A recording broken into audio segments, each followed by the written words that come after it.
Can we hear me? Yes, we can hear you. I sound good. Yes, you sound perfect. You sound good? Yes. Great. Jesus Christ, if people could just stop texting me for 5 minutes, that would be stellar. Oh, look at Miss Popular over here.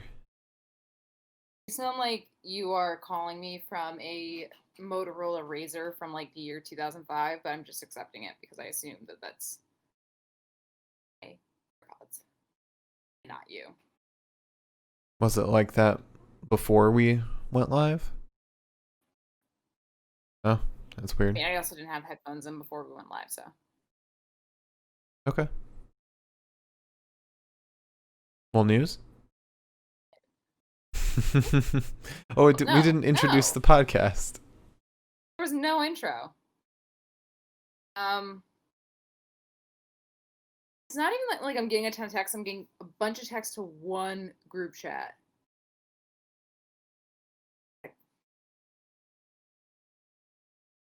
That was important. Anyways, welcome to the Pinfall podcast. Hopefully, Mark doesn't sound shit and it's only me. I assume it is. If he does sound shit and you've tuned in and you're listening to me say this, let us know. I don't think that my headphones have anything to do with how you Yeah. actually sound. My audio's coming directly through my mic, not through Discord. I think it's just Discord. However, welcome to Monday Night Raw edition of Pinfall Podcast, aka Dreadcast 2020. We're drinking. We'll be drinking tomorrow. You know what? Honestly, depending on how tomorrow goes, we might be drinking for the rest of the goddamn year. Vibes. I'm your host for this Dreadcast 2020, Elizabeth. I look very short because my sign is very tall. I am joined, as always, by my lovely co-host, Marcus, and my not-so-lovely co-host, Vita.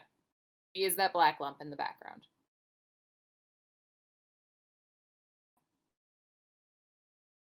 Oh, She doesn't color white. so out of tune with the world around her.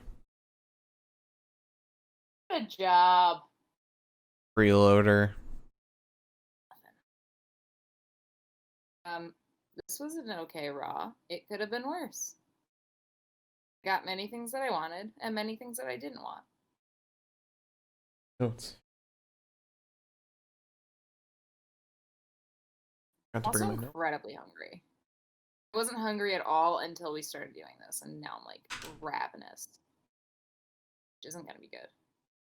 I will end up eating a bowl of pasta before I go to bed tonight. Well, while watching this podcast, I had what we in the biz call the movie theater dinner, which is popcorn and candy. Candy that I didn't eat on Halloween, and I waited till today to eat. I didn't eat any candy on Halloween. I've been eating candy like every night. I didn't eat any on Halloween. It's because we had, what do we have on Halloween? We had like something special. I think so. To be honest, I blacked out for a lot of Halloween. But I made the beef and broccoli. you did make the beef and broccoli. Oh, that was really good. There's still pasta and cheese. And there's a podcast. Oh, what? Hey.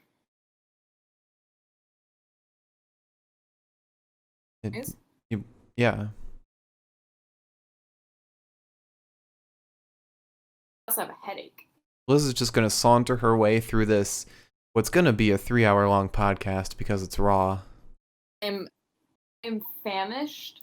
I am vaguely drunk. I'm vibing.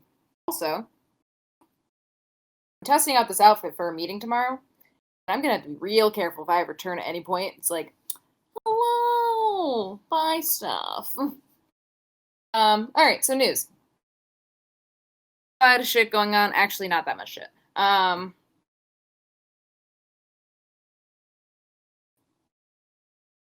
don't know. Let's start with Ronda Rousey's training again. And a lot of people are equating that to her training for return to WWE. Which, much as I hate Ronda, judging by the state of like women's wrestling in the WWE, outside of NXT. It could be a vibe. I'd love to see her against Shayna. I feel like that would be a really good match. Yeah. I'd also like to see her against Charlotte again.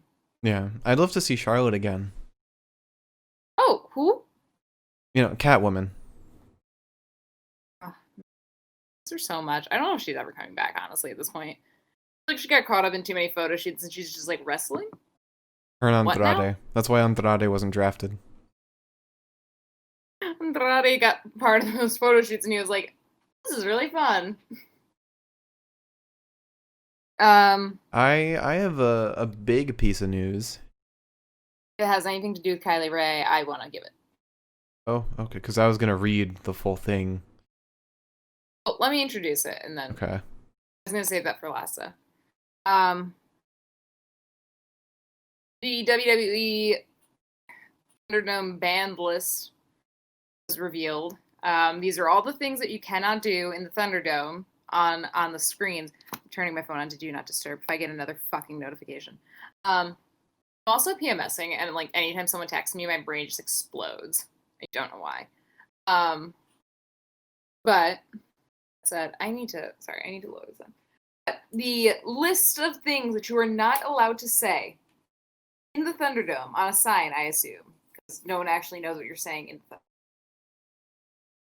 It's as follows. Obviously, the first one is AEW.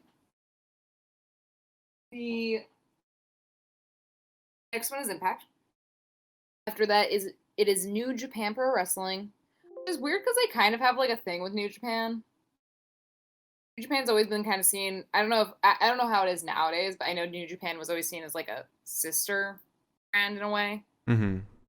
They did like a lot of exchanges there. That's why a lot of like the people that are in WWE wrestled in New Japan.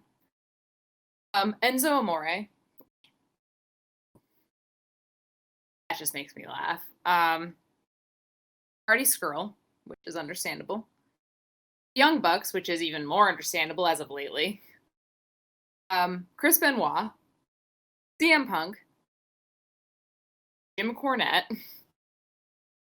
Which I feel like Jim Cornette saw that he was on this list and was like,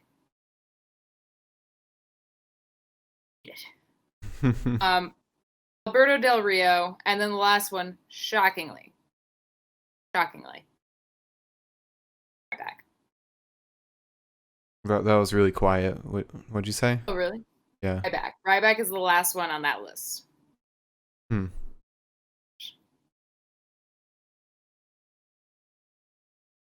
I surprised? Surprised there's not stuff like the KKK, ISIS. I imagine that like this would be like the thing that like differs from like what you would normally want to not have on a nationally broadcasted TV show. Like there are obvious things like certain slurs and stuff like that where like they shouldn't have to specify. Like, don't say that. That's probably just like the generic stuff. This is like the very WWE specific stuff. Mm-hmm. I want to endear Kevin Owens to you even further, by the way. So Kevin Owens, we never made a note of this actually. Last Friday on SmackDown, Kevin Owens wrestled in jeans instead of shorts, which is a bit of a difference for him. People were like, hey, why? And Kevin Owens said, one of the most successful wrestlers of all time wore jorts for most of his career. I'm trying to subtly get there. First I wore shorts for years, then I wore jeans for years. Then one day, boom, jorts. Except this way, nobody notices anything out of the ordinary when I do. So Kevin Owens is going full Kevin Smith on us. God bless that man. I love him. Furthermore, WWE is planning a pay-per-view in India. I believe I bookmarked this article.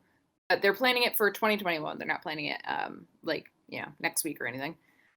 But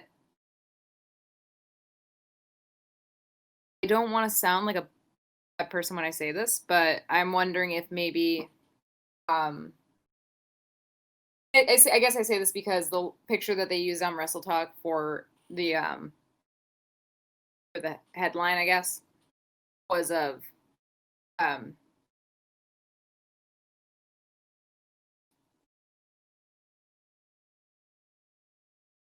what was happening?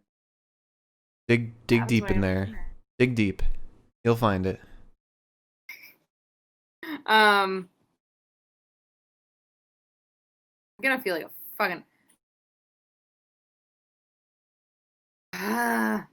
Jinder Mahal.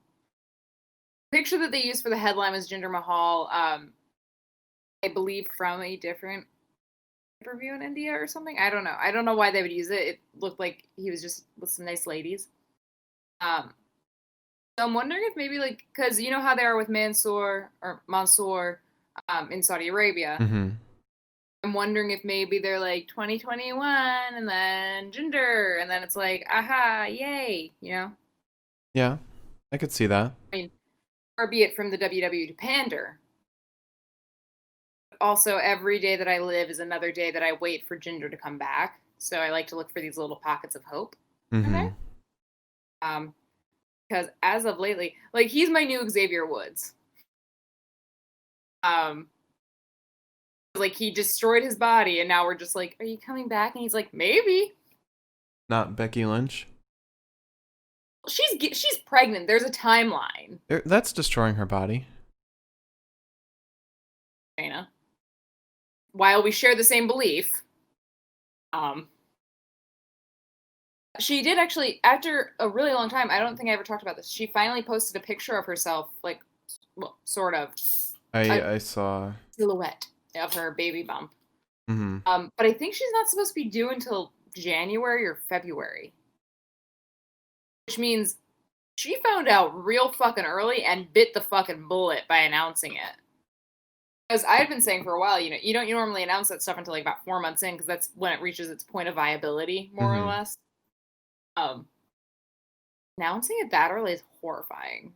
Announced it in like May, right? Because that's when Money in the Bank was. If she's due in January, then I think she announced when she was a month in. Yeah, I mean, I could be wrong, but I'm pretty sure when I read the article, I was like, damn, that's a couple of months from now. Mm-hmm. Which means we probably will not see her, if we do see her again, until about this time next year. I imagine. Yeah. It's like, to reach that 4-month point of viability, where it's like, okay, this is probably going to stick. And then you got to deal with, like, the baby's brand freaking new. And, like, if you lay it on the cot wrong, it could fucking die. So you got to be around for that. Little bitches, you know? Yeah. All right, before we get into the two big pieces I have, Rey Mysterio believes that Cain Velasquez is coming back to the WWE. I guess he said that he couldn't go into specific details per se, but he said that he knows for a fact that he's very dedicated to returning, and that Cain Velasquez was only wrestled, I think, for WWE like twice. But being in the WWE is a massive dream of his. He said that he doesn't think he's gone for good, that he's going to make an appearance and make a comeback. Which, to be fair, it seems like if you know Ray, you've got a pretty good fucking connection to get in. Yeah, just like Dominic. His daughter. We took two very different routes there. I think that works out for the best of us. I also know that Ray like gave an interview about Aaliyah. I was so excited to hear him just be like, "She's 19, she's 19," and he was like, "I have to see if he actually loves her or if he's manipulating her before I can accept anything." And I said, "No, we accept nothing, Ray. Nothing. 0 things. We're accepting 0 things on this." Save that for Friday, though. Last 2 pieces of news. I'm saving the I'm not saying it's the best for last, but I'm saving the biggest piece for last because we both have stuff to say about it. I think it's probably about time to discuss that Vince McMahon is now having a docu-series made about him.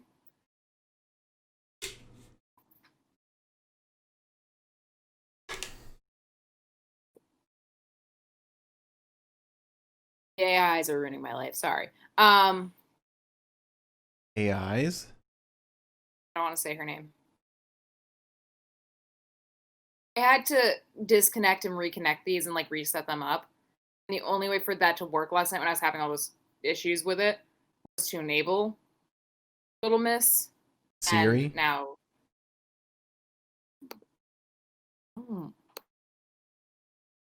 What I don't know how to happened? turn it off either. Did I turn it on? I'm saying it. No, you didn't. I'm just telling you not to. Oh, okay. But there's going to be a couple episodes of a documentary about Vince. And you know, for a company that was crying poverty, a couple months ago, if not a couple of days, if not a couple of like maybe weeks, if we're going in the middle there, this is apparently,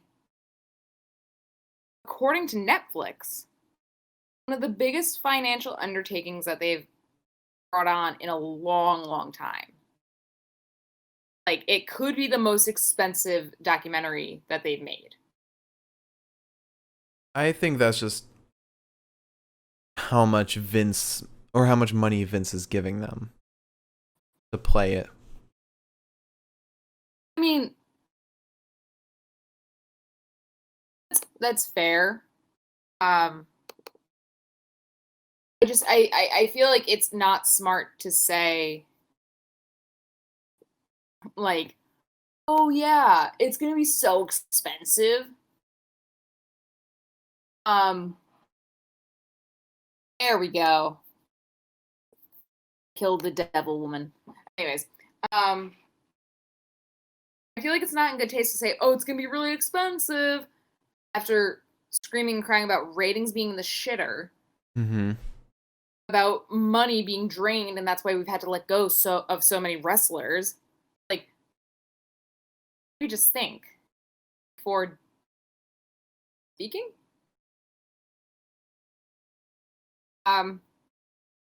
But aside from sounding like a Sami Zayn or a Retribution promo, so Kylie Ray, we talked about this, I think, maybe last week, maybe a little bit more recently than just last week. Kylie Ray missed Bound for Glory, Impact's big pay-per-view. It was really weird. No one knew where she was. No one was really getting any responses from her. And my Criminal Minds brain was like, is she alive? But she finally came out, made a statement today. She said that she is retiring from professional wrestling. She said that she's just not. She said that she's unwell, which makes me think that she means mentally unwell. It's a shame.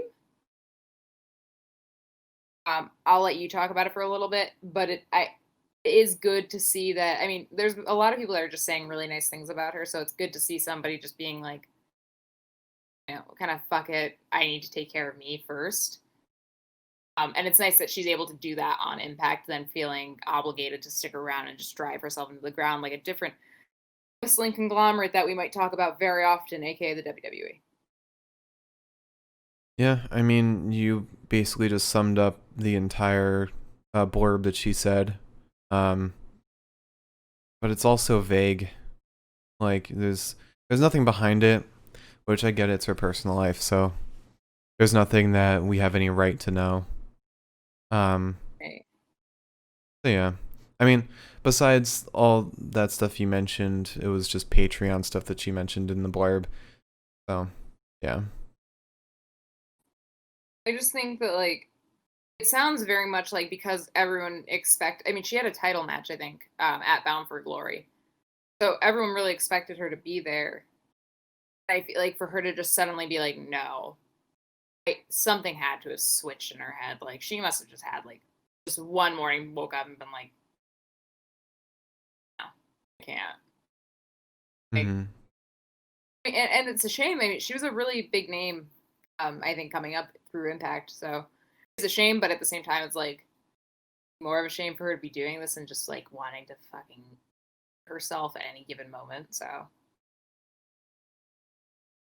yeah, you would hope that she comes out of this, finds something that makes her actually happy, and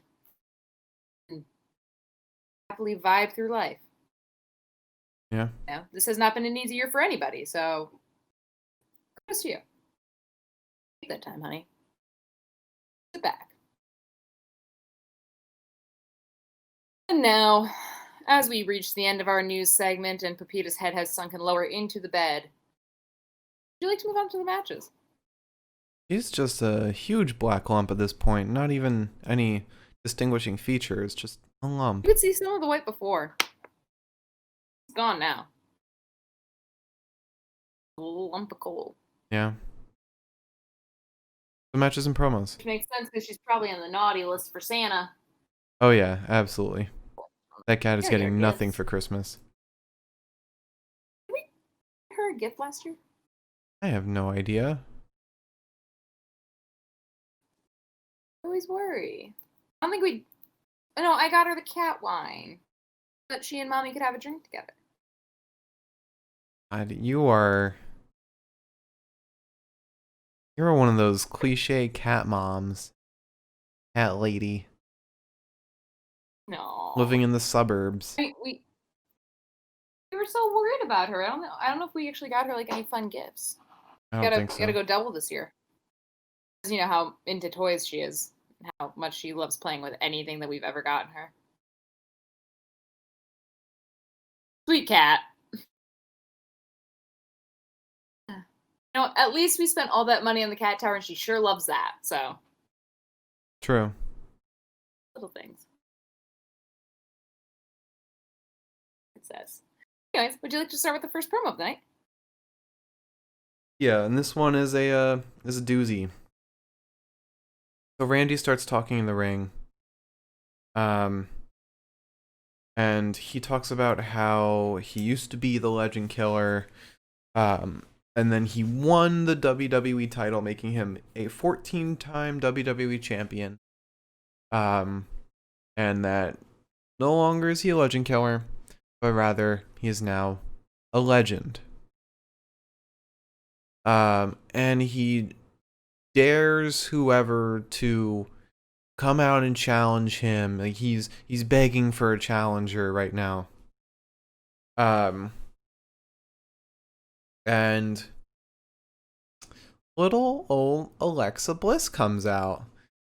And we're like, Alexa Bliss, yes, you should challenge Randy for the title. Perfect.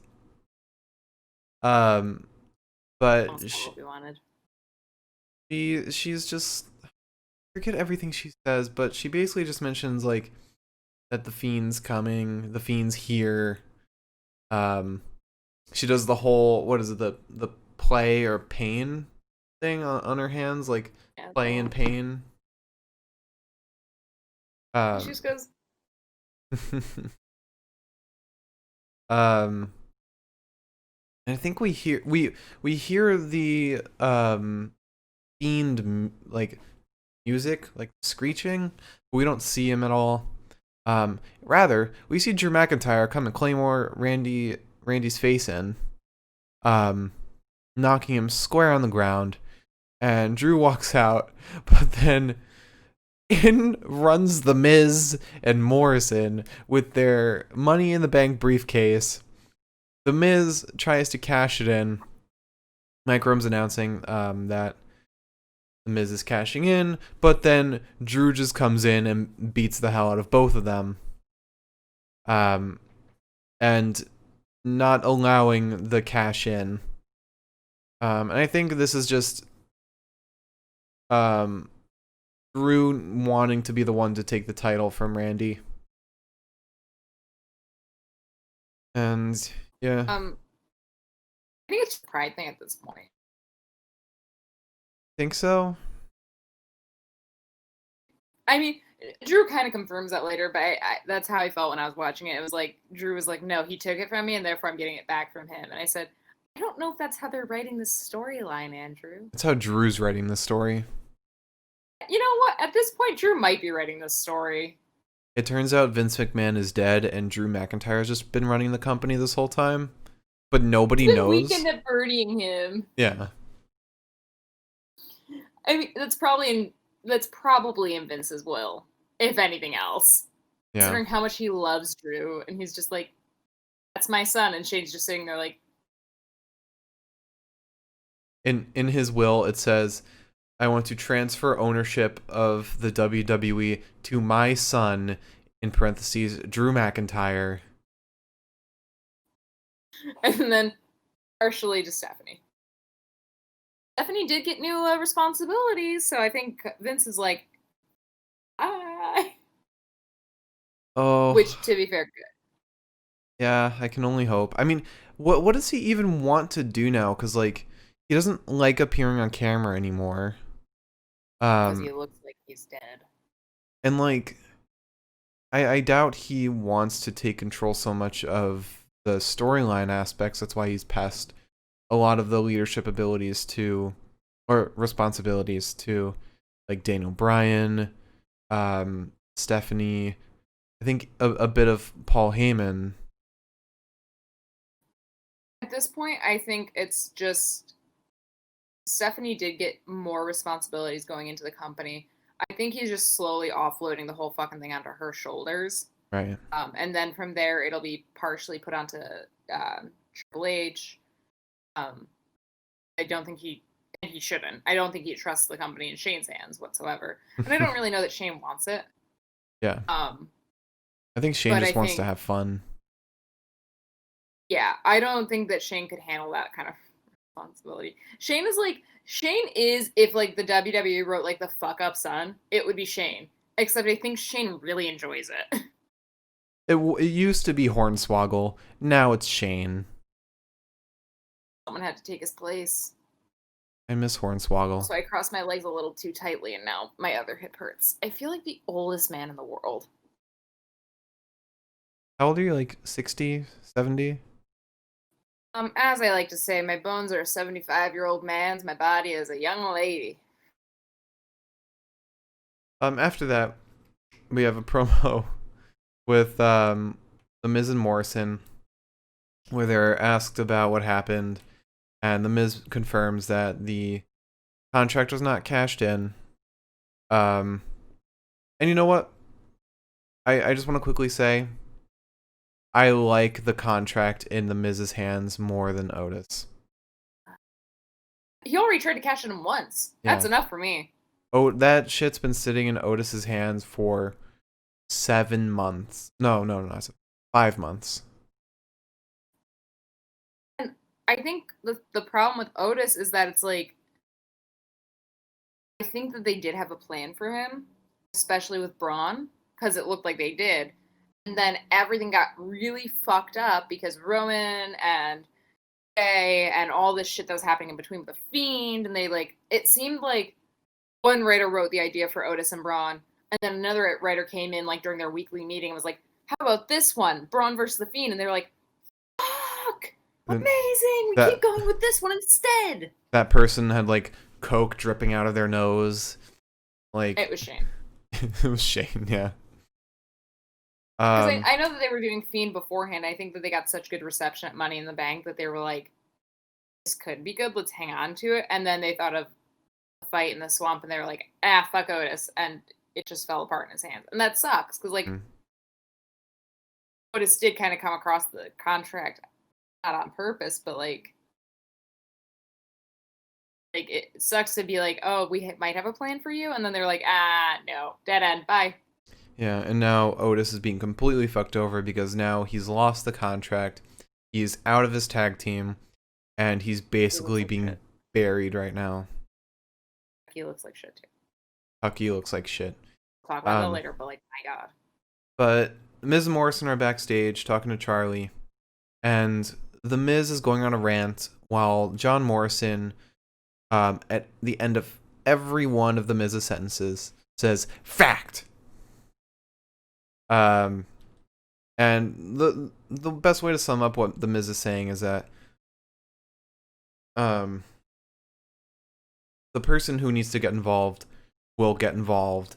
He, referring to himself, he's going to be a big player in this and be a huge challenger for the WWE Championship, possibly win the WWE Championship, even though that's probably not how it's going to work out. I hope they throw a screwball. I hope The Miz gets it, honestly. Or The Fiend. I mean, with Drew around, I don't really know if that's possible because Drew very much made it clear that, like, if anybody steps between him and Randy in that title, over. Unless they finally want to give Drew some time off and have The Fiend, like, kill him. To be fair, I don't know if it's about giving Drew time off. I think it's about Drew accepting time off. Yeah, very true. Drew, like, the only thing that stopped him when he was starting was that he broke his fucking neck. And he was like, well, I guess I can't wrestle. You ever think that Drew is, like, overloading himself so much and, like, working himself so much that it might be awful to say? Say it. Do you think he might be, like, the next Chris Benoit? No. I don't think his wife would ever let that even so much as happen. If you watch the WWE documentary, she's like, she said she was like, he was like working himself to the bone. I had to say, like, if you don't stop, I will leave you. Okay. So, and I think he values her over literally anything else that happens in his life. I don't know. Does he value her over Vince? I'm gonna say yes, just because I value him as a person. I mean, I think my biggest concern really is just that he's gonna Daniel Bryan himself. Or like Daniel Bryan basically broke his fucking neck, and then he was like, I can't feel my arms, but I'm gonna finish this match. And then they're like, Daniel, the match is over. Fuck off. And Daniel was like, yeah. But after that promo's over, we get Elias in the ring. We get a little bit of a song from him before it's interrupted by Jeff Hardy, moving us into a guitar on a pole match. Weird as fucking, and this stipulation doesn't even make sense given how it wins. But anyway, start us off. I want to point out first, it was a very weird transition, by the way, because like we were in the middle of Byron, Joe, and Tom introducing this match. And then we cut to the same Thunderdome, but darkened now, for Elias's performance. And Elias says, "Hello, I am Elias." And Byron, you just hear Byron gently go to Tom, "You just said that." I was like, "You're my sweet boy. I love you." We start off with a shoulder tackle to Jeff. Elias throws Jeff towards the ropes and goes to get the. It's always within like the first 5 seconds I start talking. He goes to get the. He goes to get the guitar off the pole. Jeff catches him and slams him into the barricade and then the stairs. Jeff runs up on Elias and leg drops him, sort of, I guess. Imagine a leg drop is more of like into the ground, but it was like a leg drop while Elias was standing. Leg drops him, I guess, into the barricade. Jeff goes up to the pole. Elias then throws a stool at Jeff. Sure. He then begins kicking Jeff in the corner before slamming him into the ropes and meeting Jeff with a shoulder tackle on the bounce back off the ropes. And there's a kick to the head of Elias, a high knee to the chin of Jeff Hardy. Elias goes up the pole. Jeff pulls him down, smacking him chin first into the buckle. Then we get what used to be the trifecta and now is what I assume is called a quadfecta? A quadrangle? I don't know. 4 things in a row. Which is, it was originally just the atomic drop, the double leg drop, and then the drop kick. Now is the atomic drop, the double leg drop, the drop kick, and the drop elbow to Elias. It's a lot, all at once. I know. It's sort of nice, though, that I know that this is coming in a package, because the moment I get the atomic drop, I'm just like, copy, paste, let's go. I'm 5 minutes ahead of the match now. Jeff goes up the pole. Elias sets up for a powerbomb, but Jeff reverses it into a head scissors, and then a twist of fate. Jeff goes up, gets the guitar, jumps off the top buckle to slam Elias over the back with the guitar, because that's the point of the match. However, Jeff catches Elias with the top edge of the back of the guitar in the back, so the guitar does not smash, because frankly, 9 times out of 10, if you're going to smash a guitar, you either want to smash it flush on the back of the guitar or in that little curvature of the side. Not however the fuck he did it, the guitar didn't shatter. That's why Elias is the one who smashes the guitars, not Jeff. Exactly. And then Jeff did like a very meager, like,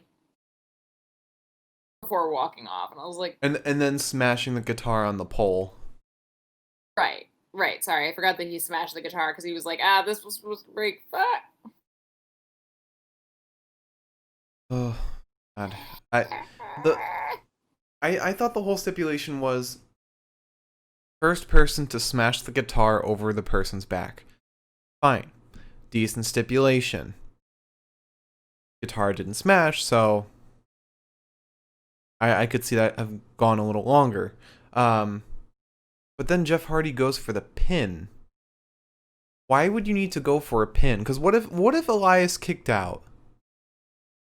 What if Jeff Hardy had smashed the guitar into pieces and covered Elias, and Elias kicked out? Would there be any way for Elias to win at all? When I saw that the guitar didn't break, I kind of like thought, oh, it'd be really cool if Jeff goes for the pin, Elias kicks out, grabs the guitar, and actually smashes it over him. That would have been great. I thought that would have been so funny. Of course, it's the WWE, so we don't really get that unless they're trying to be funny. Yeah. Is there a promo between what happens next, or do I just jump into this? You can just jump right in. There's nothing. So, just as I'm confused now, I must have been confused earlier. Right after this match, we jump right into a tag team title defense. Shayna and Nia versus Dana and Mandy. I'm gonna say something right now. It might not be popular. I didn't hate this match nearly as much as I've hated every other match between Dana and Mandy and literally anyone else that exists on the roster. It was bad. It wasn't horrible. I'm with you in that it wasn't the worst match with these people. The end. Right. I hated a lot of aspects. Dana. Right. Mandy herself wasn't bad. The moments she was in the ring were great. Shayna had some bad moments. Shayna was not herself in the ring. Nia was fantastic. Oh, of course. It's Nia. And then Nia's looking better and better. She is. And I say this every time. Shayna is the best thing that could have happened to Nia. She's also, and we will note this later on, looking safer and safer. And if there's one thing I could have asked for from Nia, that was it. Because she's looking safer, but it's not sacrificing her moves, and I love that. Right. And it's the most evident in a certain move that we will talk about later. But yeah, a certain someone that comes alongside the ring really ruins this match for me. Yeah. So let's start. Before we start, actually, I just want to remind everyone, remember who Shayna Bazsler is. Remember, ruthless, cutthroat bitch Shayna Bazsler is. And admittedly, a ruthless, cutthroat bitch that I adore. MMA fighter. Right. No nonsense, not fucking around, not catty bitch. A more savage Ronda Rousey. Right. A woman who, frankly, if I could be anybody, emotionally and mentally, and potentially physically, I take it.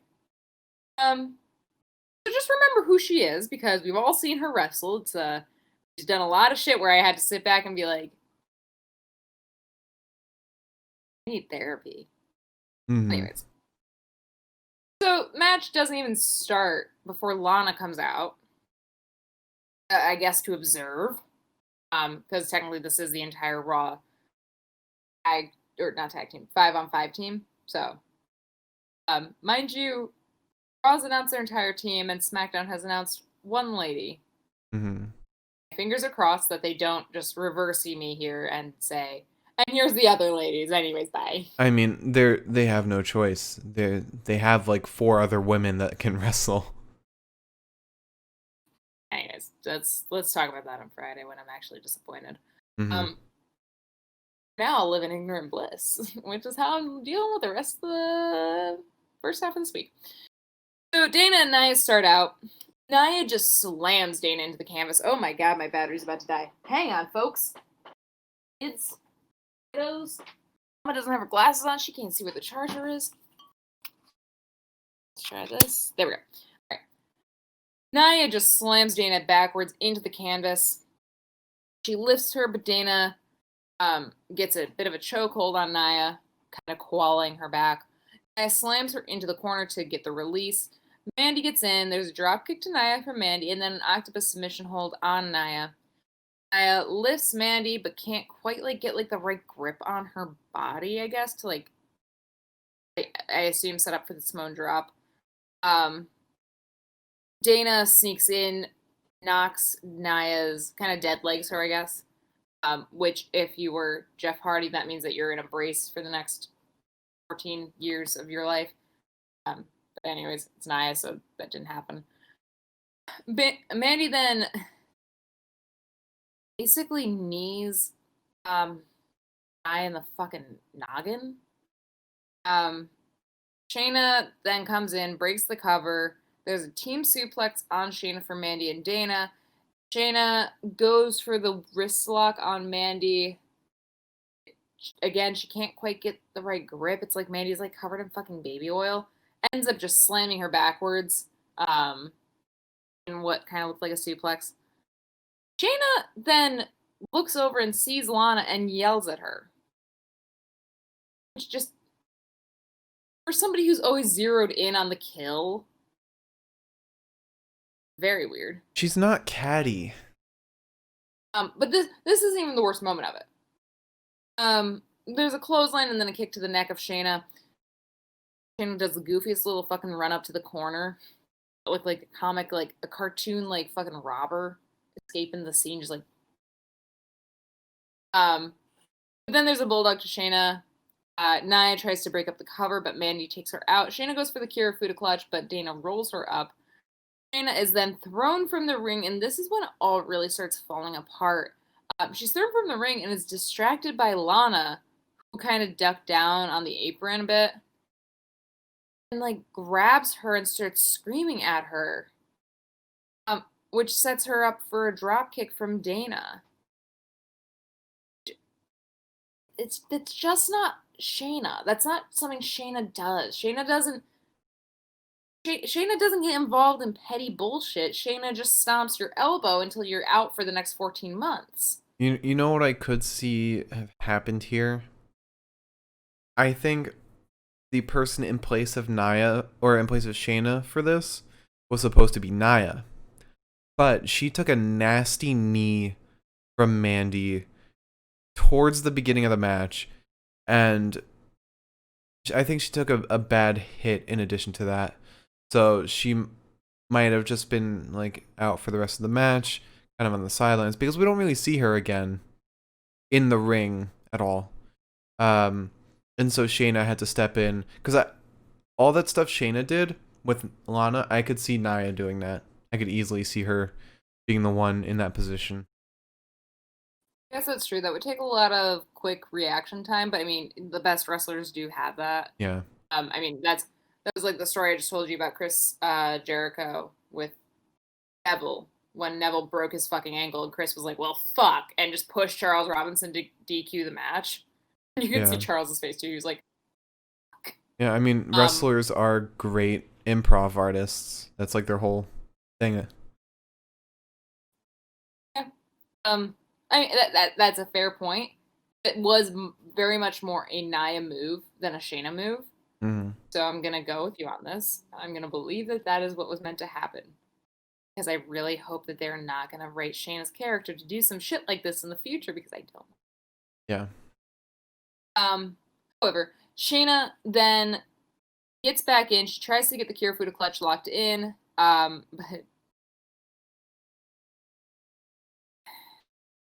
it's on Dana. Dana's doing her weird little cartwheel shit. Splashes in the corner. It's why? Dana, I'm asking you, baby. I know you're a good wrestler. I'm asking you for something else. I'm begging. I'm begging here. Begging bits. Begging for bits of better wrestling. Anyways, Shayna is nearly rolled up, and then the cure for the clutch finally gets locked in. Dana taps instantly. This was pathetic. Like Shayna submits her in a standing Kirifuda. Was it Kirifuda clutch? Kiri. Kiri. Kirifuda. Kirifuda clutch. Like, I feel like if you're going to be somebody that submits from a Kirifuda clutch, you should be on the ground. Because you should be fighting your way out. This was on the ground. I thought it was standing. No, the first time that she tried to do it, right before she got shoved back into the corner and was subjected to more stupid cartwheel moves, she tried to lock it in while standing up. And then the second time, the one that actually caused the tap, was when they were laying on the ground. Because Dana tried to roll her up. Okay, but still, Dana tapped so quickly. It's like anytime somebody submits to the hurt lock. Well, I also just wonder if maybe they were like worried about. I've heard this before. Sometimes wrestlers get like a little confused on like how much time they have left. So I wonder if maybe Dana was just like, "Fuck, we've run too long." Maybe. With all the extra drama that was happening, but it was just like I don't know. I don't know if this is like the masochist in me, but like if there's a submission hold, I want to see somebody like struggling a little bit, even just to get out. Yeah. Like the moment. I don't even know if the camera had panned down to Shayna on the ground at that point with the clutch locked in before Dana fucking tapped. Oh. What's the point of doing the fucking move? Just tell me she tapped at that point. Yeah. All right. Now, Randy. Yeah, after that, we have a little interview with Mr. Randall Keith Orton. And I gotta be honest, I don't remember everything that happened here. I don't remember this interview even happening. You've fallen asleep during things and remembered some of it. I can almost guarantee every single interview that Randy has, I just black out of my memory. To be fair, Randy just still on that hunter versus prey shit. Does the same exact line, the most dangerous letters in the alphabet, the RKO, because he still wants to RKO Drew. He's got bigger issues, but Drew is going to be the issue tonight. I also want to point out when he was talking about how he's now a legend. Like, Andy, you won the title 13 times. If you weren't a legend before that 14th time, the fuck are you? Beating Drew did it. Fair. Yeah, that was really about it. It was just him being Andy. Okay. Should have expected. Now we get Franny. Oh, Ron Killings. Franny. Boy. That was so good. It was so good. Do you want me to start this off since it kind of starts with an interview?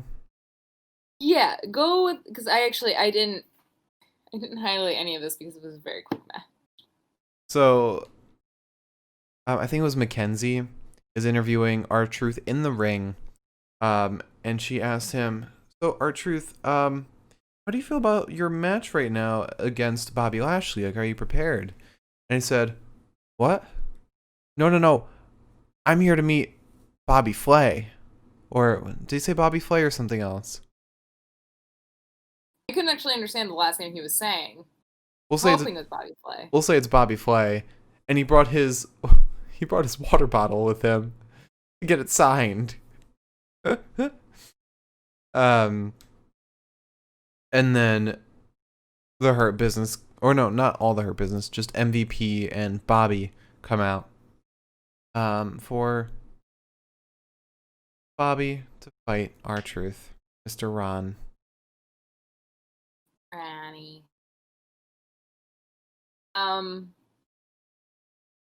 So to start this match off, Ronnie says, hey, you don't need to fight. Says, you're a champion, I'm a champion, there's no need for anyone to get hurt, and just lays his ass down on the ground and waits for Bobby to pin him. Seems like a very good idea, especially because it is not for the title, which is weird to me. I thought it was. But Bobby goes to lift R-Truth, and R-Truth says, no, no, no, no, no, that's not how this was supposed to go. You're supposed to just lay down on top of me. So R-Truth kicks him in the head. And then Bobby Lashley's pissed off by this. There's a massive spear to R-Truth, sending him flip-flopping through the fucking air.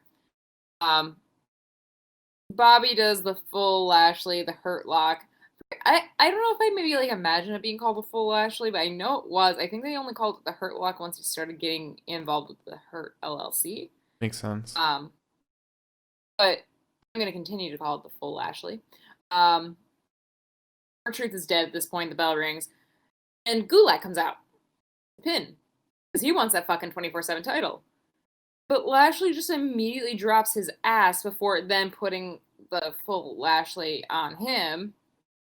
Gulak also passes out. Just want to make a point. As someone who has had somebody full Nelson them before, just to see what it feels like, I don't get how you pass out from that shit. Yeah. They should have. Because there's nothing cutting off your blood flow. They should have ended the match with the spear. That would have been a fantastic ending. But so yeah, Gulak passes out. Bobby then tosses Gulak on top of Truth so that he can win the 24/7 championship, and then Bobby starts walking away, going up the ramp, and says, and turns around, goes back into the ring to stare at the wreckage that he has caused. I don't know why he fucking did that. Staring. Observing. But after that amazing match, we had an interview with Nia. I think she was asked about Lana kind of interfering in the match. And then Nia starts talking shit about Lana and says that we're gonna wrestle later. And was it if she loses, she's out of the Survival Series or Survivor Series team? Yeah, I see the cat. I see her. What are you looking at, silly? Nothing anymore. But was that the stipulation? Like, if Lana loses, she's out of the Survivor Series team. So she's out of the Survivor Series team. Huh. No. Okay. I mean,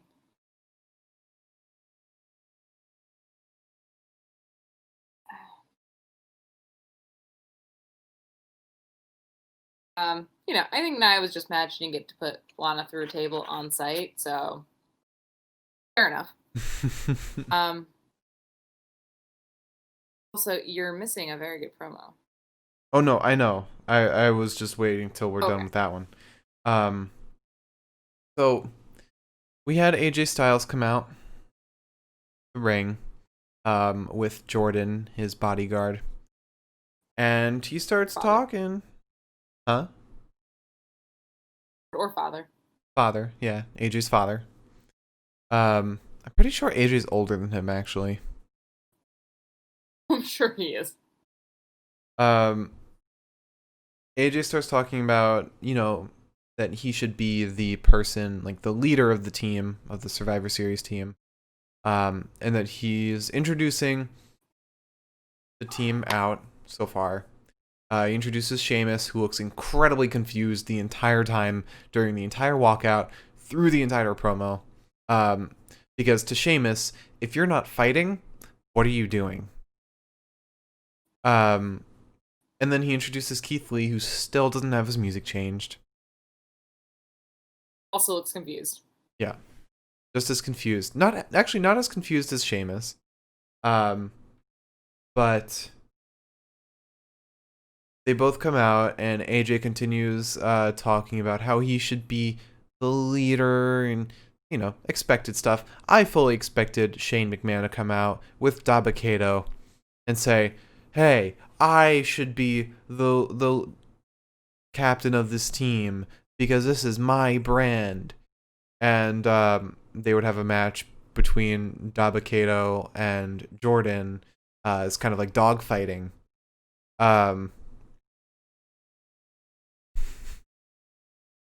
Because it's like they're sending their That's the right thing to say. They're sending their lackeys out to fight for them. True. I was hoping I'd see Jordan fight tonight, but I don't think Jordan's actually a wrestler. I think he's just a tall guy. I think he was a basketball player, and I'm not trying to say that to be weird, but I think he was a basketball player because he's fucking tall as shit. He was also the tall ninja. I knew that. I think that's how I knew that he was a basketball player. But I mean, he makes Braun look like a child. Yeah. But so they're bickering in the ring about being the captain and everything, and then out comes Braun, the man I am tired of seeing. I think I tweeted about this. I think he is the most boring wrestler in existence right now. You can contest me on that, but I will continue to believe that. And then Braun says, what are you guys talking about? I've been in so many winning Survivor Series teams. Last year, I eliminated 2 people was it like the most people, like 4 people he eliminated? Something like that? He eliminated a bunch of people. And I think he said like 14 total winning Survivor Series teams or something like that. And AJ has this great idea. We have... Oh, no. Adam Pearce comes out and says... What was that? Keith and Sheamus both had different ideas. Then AJ's like, hey, wait. And then Adam comes out. Yeah. And Adam Pearce says... He mentions qualifying Braun for the team. But I think it's AJ that's the one that says, what if we have a triple threat? Keith, Braun, and Sheamus. If Braun wins, he is on the team.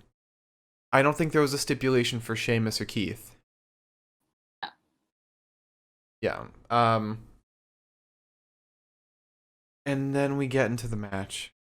Also, I just want to say, Braun says that he beat Keith Lee cleanly when he, just for a fact, did not.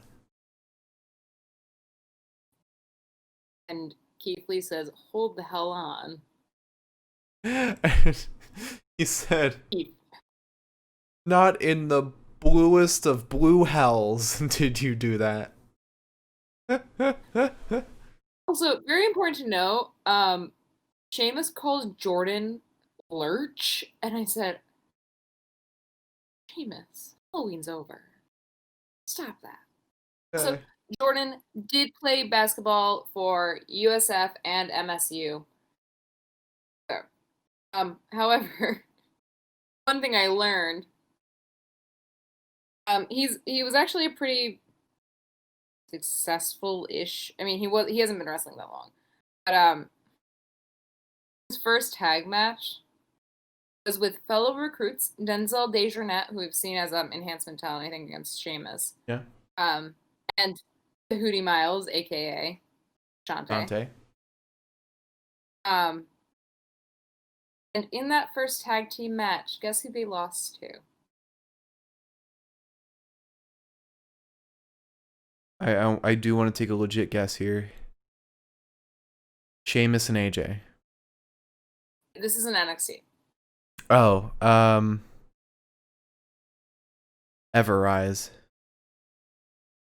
Think of a 3-man team that's been in bookings that may have shown their true colors earlier on than we thought.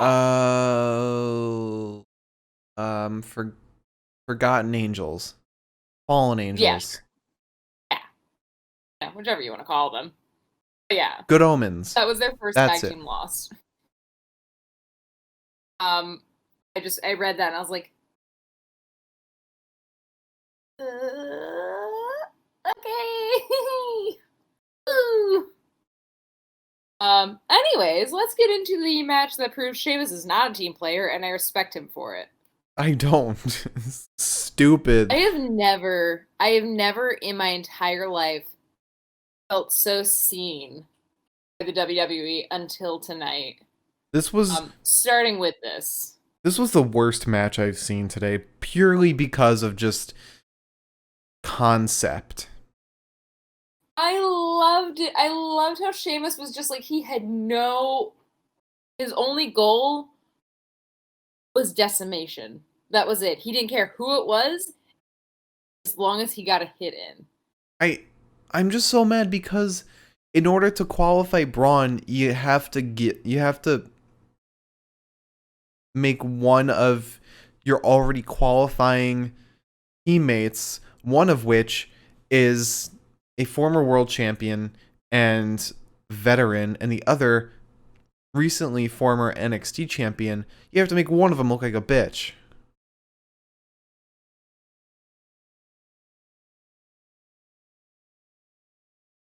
See, I liked it. Besides the actual concept of the match, I simply liked it because, again, Sheamus.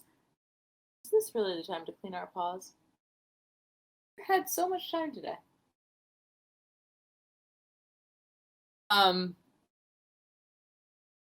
So Sheamus starts off by punching Keith Lee. Not the goal of the match, just starts there. Braun then tosses Sheamus out, goes for the running power slam on Keith, but Keith evades it and sends Braun out of the ring. Sheamus gets back in. To punch Braun? No, to punch Keith. And there's a shoulder tackle to Sheamus because Keith is like, hey, what the fuck? I am your teammate after all. There's a kick to Lee's head from Sheamus. Braun pulls Sheamus from the ring and begins punching him. Keith dives out onto Sheamus and Braun because Keith decides that there is no fucking rules in this match. It does not matter anymore. Sheamus begins grinding Lee's face into the apron. Then there's the Strowman Express into Sheamus, primarily, and sort of Keith. Finally, we get like a little bit of teamwork. They throw Braun into the steel steps, and Sheamus picks one of the steps up to drive it into Braun. But then Sheamus loses the plot once again. Drives Keith Lee into the post. Beats a Balron to Keith. It then gently just lost Sheamus into the barricade. And when I say gently, I mean like it really looked like Keith just went whoopsie. We then get a headlock on Keith Lee. Braun takes both Sheamus and Keith out by knocking the barricade over. Because that's Strowman's new fucking thing. It's a very easy thing to reassemble, I guess, so they don't really care. And when we come back from commercial break, there's an arm sub on Keith Lee from Sheamus. Keith powers out. Braun throws Keith from the ring before tossing Sheamus and just viciously starting to break him down. Sheamus finally dodges Braun, pulls off a white noise on Braun, goes to the top rope, and Keith tries to stop him with a chokehold. Sheamus then punches Keith off in time to be slapped by Braun. And not like a good bitch slap, not like a good hard slap. It was just kind of like a bitch slap, I guess. It was a very tippy tap. Braun goes up to the second rope. Keith goes underneath him. There's a massive suplex. Somehow the ring doesn't implode, which is weird because,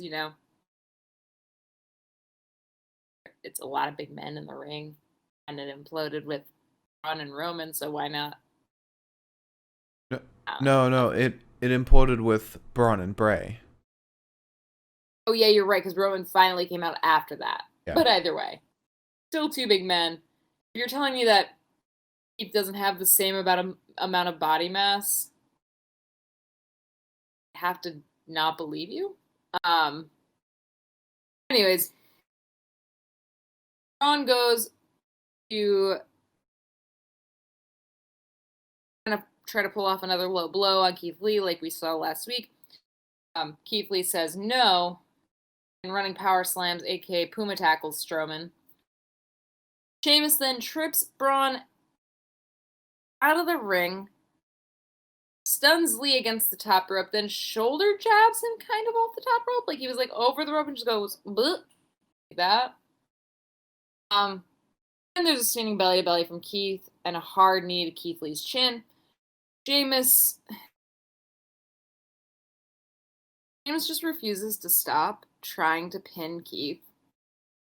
It doesn't make sense, and I respect him. I mean, I think he was pissed off. If the thing is he wanted to pin Keith so he didn't have to try and pin Braun, fine. Like, but there are so many points where he turned his attention away from Braun in a moment where he might have been able to get the pin or something, or where Keith would have been able to get the pin on Braun, but just started attacking Keith. Strowman pulls Sheamus from the ring. There's a clothesline to Strowman from Keith. Sheamus Brogue kicks Keith instead of Strowman. Then there's a running power slam from Braun to Sheamus to win. Braun gets his spot on the team. AJ gets in the ring and is like, hey guys, we're all friends now, right? And Keith's like, yeah, sure, whatever.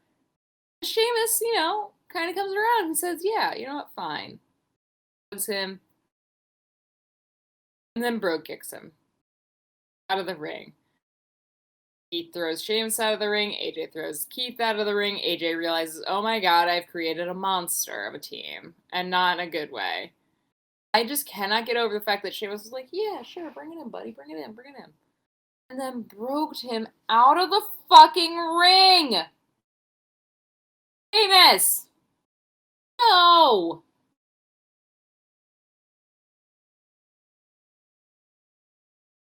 Oh, yep.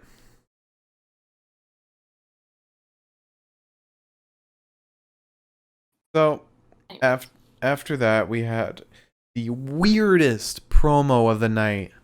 Like, on Friday, we had the promo with Lars. That was our weirdest promo of SmackDown.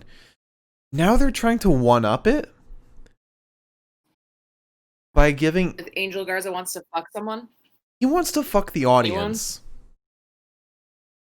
Because he was looking right at the camera, talking very seductively, and handing a rose to the camera. No idea who he's talking to. Also don't know where Demi is at this point. Maybe Mustafa is Demi in disguise. Who knows?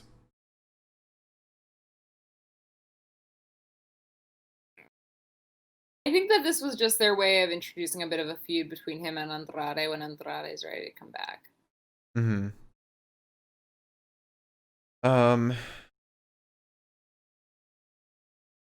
Yeah, so there's nothing in this. I don't understand what happened. But then there's a Drew McIntyre interview where he didn't take the mic this time and just rant. No, he talked about wanting to be the champ again, saying that he's gonna rip it from Randy's hands, stuff like that. He's gonna give a claymore to Randy, blah blah blah. I think he also mentioned kicking the Fiend's ass as well, basically just begging for the Fiend to beat him up. But then have a what? Missed the most important part of the Drew McIntyre promo. What was that? When Drew McIntyre described himself as a 6'5", dangerous, attractive guardian angel looking out for Randy Orton. Yeah. Because he wants that fucking title back. And he will kill anybody who comes at Randy so that he can be the one who comes at Randy. I smell? What? Fiend and Drew, just like you predicted. What do you mean Fiend and Drew? Like Fiend versus Drew? Yeah. Yeah. No. Yeah. Absolutely. And then Fiend is gonna squash Drew just to show how tough the Fiend is. But after that, we had a new episode of the Firefly Funhouse. Firefly Funfans. Where it's both Bray and Alexa. Yeah. The second time I felt absolutely seen by the WWE today. Yeah. Yeah.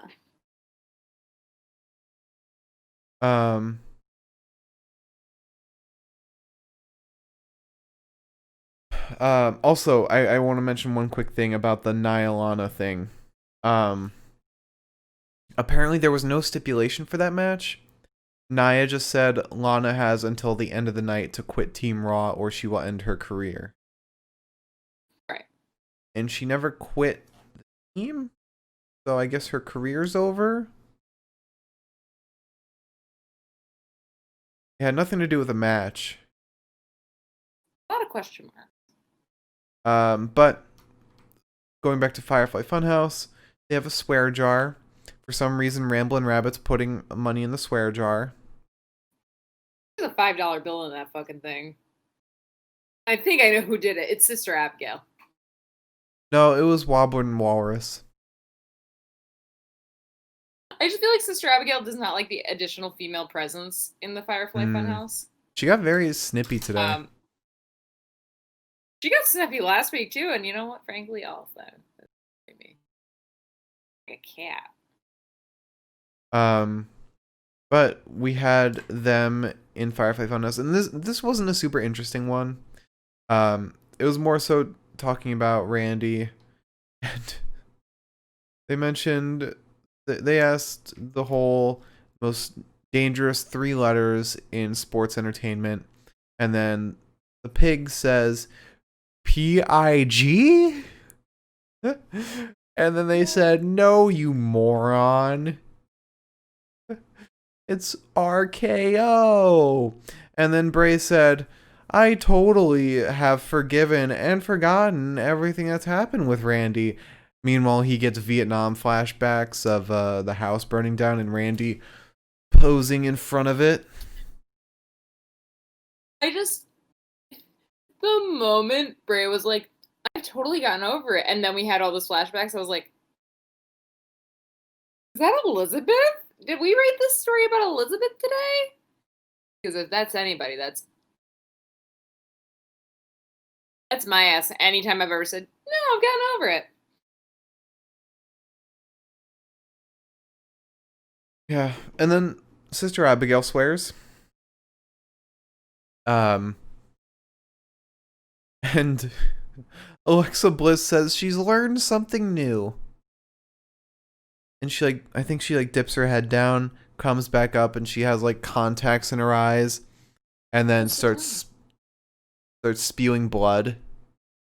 That was not her tongue. That was liquid or gel or something. I thought that was before the eyes came up, because she was down, and then Bray did the whole thing, and then then stuff came out of her mouth, and I said. And then Bray said, "Holy shit." I love Firefly Funhouse.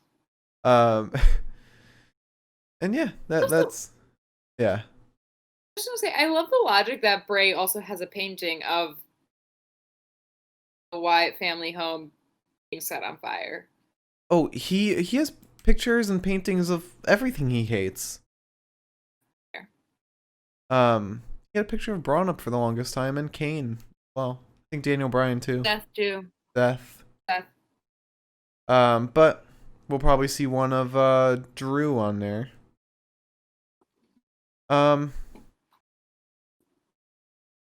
But after that, we had finally Nia Jax versus Lana, and passing the torch to you for this one. All right, Jesus Christ, there's so much shit that still has to be talked about tonight. Yeah, so first we start with like a weird Lacey and Peyton promo, and I'm really hoping that the angle for that is just like acting super sweet because if Lana gets fucked over on this match, then they'll have a chance to kind of like weasel their way in. So if they act nice to each other, then they'll be at least expecting when one of them stabs the other in the back. And I'm really hoping that's where they're going with this because I don't want them to be friends. So immediately Shayna preemptively clears the announce desk off. Lana gets slammed into the corner. She dodges Nia and tries to kick her in the neck. Nia throws Lana into another corner and yays. Sorry, but can we also just talk about the fact that before this match even really starts, we get a couple like little promos, I guess, of Peyton and Lacey. It's in the bottom left corner during the start of this match. You didn't listen to the beginning of what I was talking about. I had spent 3 minutes talking about that. No. Oh, did you? Yeah. Oh. Did you mention the Lana one as well? I did not mention the Lana one. Okay. I just didn't take any notes on that. I'm just so mad. I'm so mad that they broke up Iconics just so that they could put Peyton with Lacey, which makes zero sense. No, again, if you had listened to what I was saying earlier, is I said that Nia, Peyton and Lacey, I think that they're just putting them together in the sense that, like, if Lana loses, there's an open spot, and then if they become best friends or act like they're best friends with each other, then one of them won't be expecting the other one to turn around and stab them in the back when it comes to another qualifying match. I think they're just setting us up for that match. We'll see. We'll see. I hope.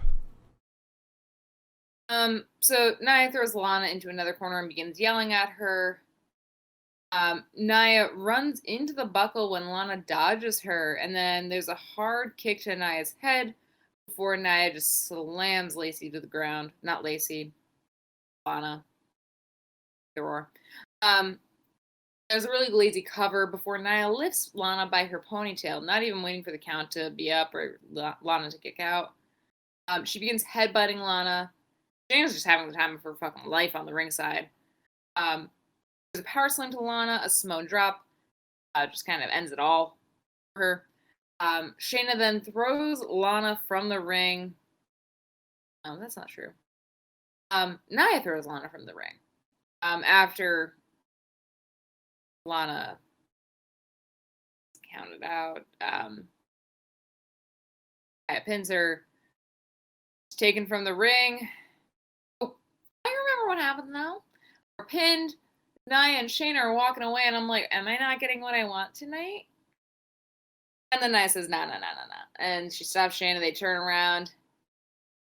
Shayna grabs Lana. Lana gets ready.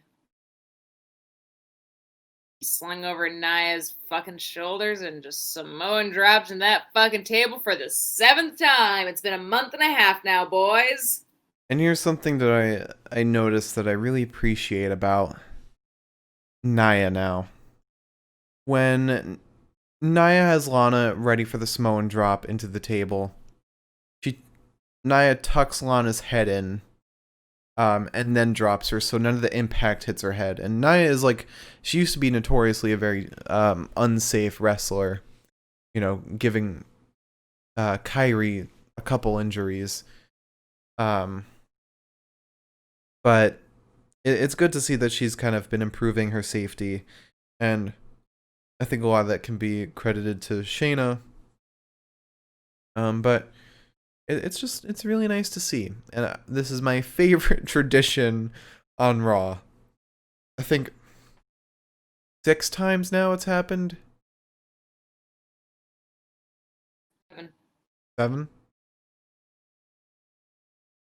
That's good.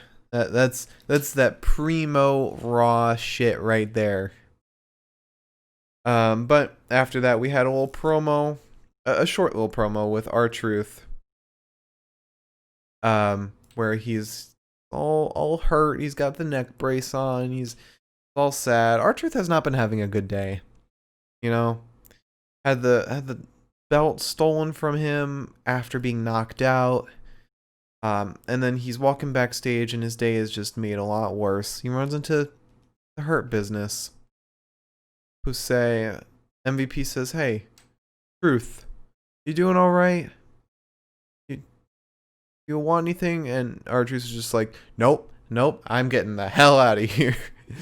And then MVP holds up R-Truth's water bottle that he wanted to get signed and said, "Hey, we got your water bottle. We signed it for you." And then they just laugh as he runs away. And it's very sad for R-Truth. I actually feel really bad.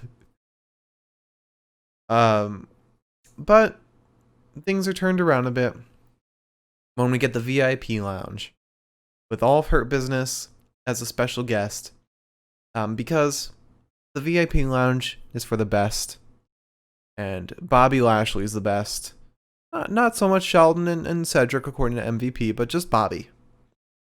And they're talking about the tag team match coming up between the New Day and Cedric and Shelton,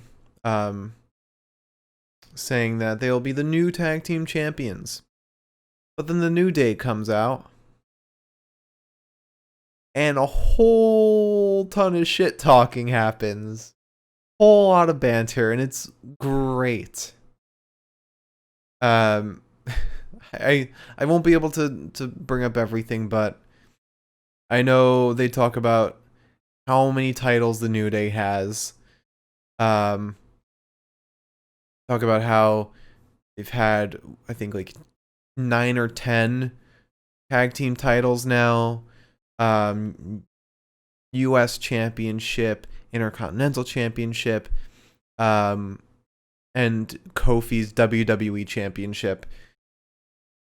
And MVP's had titles, Bobby Lashley's had titles, except not the WWE Championship. Shelton's had titles, and Cedric's a nice guy. Xavier also calls Bobby old, which I really just thought was the lowest blow, maybe. Yeah, he says he remembers watching Bobby's or MVP's matches when he was somewhere between 6th and 7th grade. Also, he mentions that the New Day has gone public and that they're as much of a business as the Hurt Business. In fact, maybe even more successful. Meanwhile, the Hurt Business is an internet startup in 2020. So, whole lot of amazing trash talk between them, and I love it. I thrive for this. And then we move on to the match. Unless you can think of any other stuff that's mentioned. Well, it is important to mention, if you haven't, that Xavier brings up, because they make fun of Kofi for only holding on to the heavyweight title for 8 seconds. Oh. And then they bring up, oh, well, it's interesting that you would remember that only lasted for 8 seconds, because that's how long Lana says you last in bed or something like that. And I was like, boys, you're going to get yourselves killed. Oh, and they kind of do. They kind of do. Yes. To reiterate something Sean Ross Sapp said, I cannot believe that this was not for the titles. This was an amazing fucking match. Yeah. We immediately start off this match with just the best fucking head scissors we have seen in, I don't know how long. A long ass time.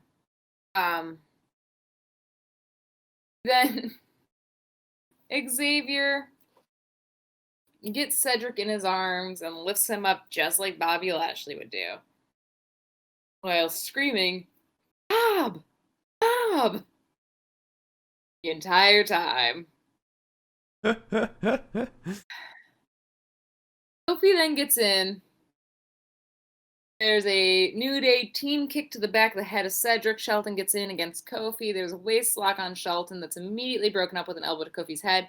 A shoulder tackle to Kofi. Kofi is then launched into the corner, and my God, call a fucking chiropractor. It looked like it was painful. Kofi is then like punching as best he can. There's a kick to the face of him. Cedric gets in. Cedric whips Kofi into the other the other corner. Again, my boy.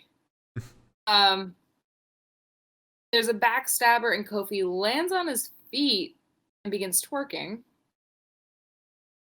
And then he does this thing. I don't even know what you would call it.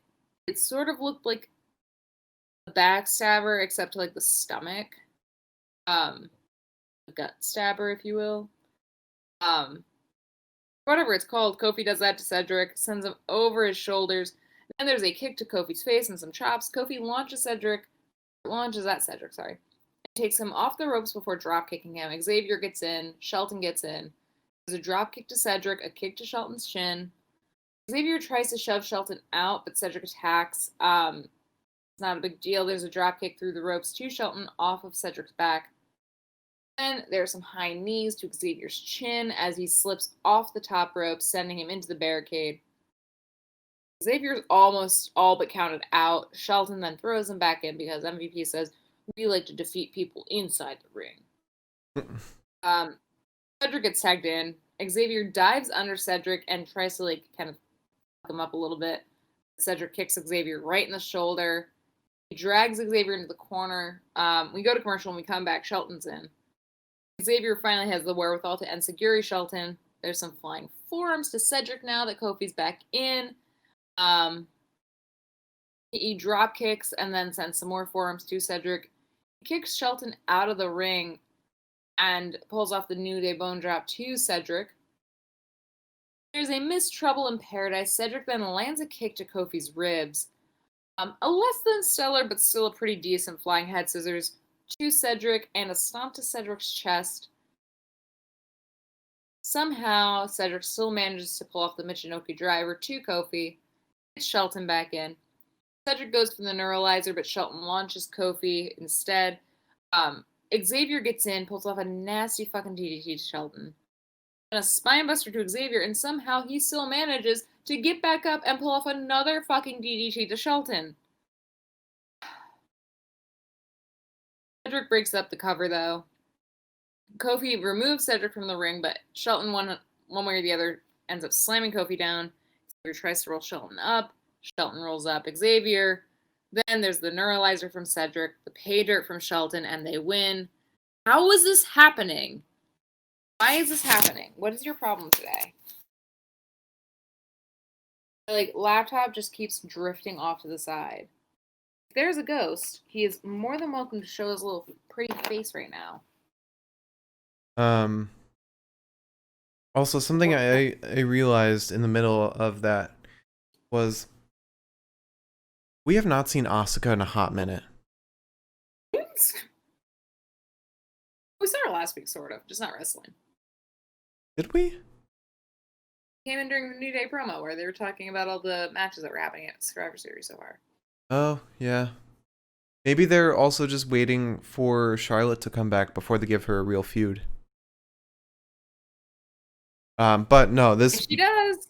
This match was phenomenal. But it did ruin Xavier Woods' winning streak. He had a 2-win streak this year. He was undefeated. But yeah, no, this match was fantastic, and it didn't even have like the best member of the Hurt Business. It wasn't a title match, it wasn't a main event or anything. It was just fantastic. Xavier was pulling off some crazy shit in this match. But after that we had a little promo with Nikki Cross and Alexa Bliss, where Nikki approaches Alexa and says, "Hey, what's going on with you? You've been absolutely insane lately. What's been going on with Bray and the Fiend and everything?" But if I was Nikki at this point, I would just back the fuck up and just mind my own business. Alexa just stands there, staring at the wall, because why not? And then I think Nikki gives up at one point, and then Alexa just turns and has the contacts in. Oh no, she's got white contacts. Nikki doesn't give up. Alexa just turns around. Nikki's like, nope. Oh, I'm okay. And then we move on to the most pointless match of the night. Well, no. I have things to say. Oh yeah, go ahead. I just feel like the New Day outcome and this promo is sort of our fault. You had been reading me in the beginning all the people who were undefeated this year. Xavier's name came up. Mm-hmm. So that's on you. Yeah. And at one point, I made a comment like, oh, I think it's really funny how they just kind of said, fuck it, to the Alexa Bliss, Nikki Cross friendship. Mm-hmm. So I'll take the blame on that one. Yeah. But I also have a feeling they just gave us that promo to just kind of remind us that they used to be friends. I don't think Nikki's actually going to do anything. But yeah, let's move on to whatever the fuck happened here. So I guess Ricochet and Mustafa are no longer friends. We also, by the way, speaking of people we actually have not seen in a hot fucking minute, where's Apollo Crews? SmackDown. Where is he? Where's Chip Skylark? SmackDown. Okay, you're right. Damn, this draft is really gonna fuck me up, isn't it? Okay, so then that means Cedric abandoned Ricochet and Apollo and Mustafa. Apollo got traded. And Mustafa's off his goddamn ass. Ricochet. So Ricochet's all alone again. Ricochet just needs to join Hurt Business at this point. Yeah. Or New Day. Have him join New Day. Friend time! Yay! That'd be so perfect. I have to take my blanket because my feet are frozen. Imagine a 6-man tag match. New Day and Bobby, Shelton, and Cedric, with Ricochet and Cedric kind of facing off. That would be amazing. That would be perfect. That's how you get Ricochet to get his revenge on the Hurt Business. It'll be temporary too. But yeah, so we start off with Ricochet versus, oh my god, who is that in the corner? Jackson Tucker? Riker? Not only is it Tucker, but it's Tucker wearing pants. Where are those gams? I want to see the leggies. This made me mad, like actually angry, this match. As you should be. They ruined Otis, they ruined Heavy Machinery just to put in Tucker as a heel, but also as like just a jobber at this point. Because apparently he lost against Humberto on main event and then just got destroyed by Ricochet.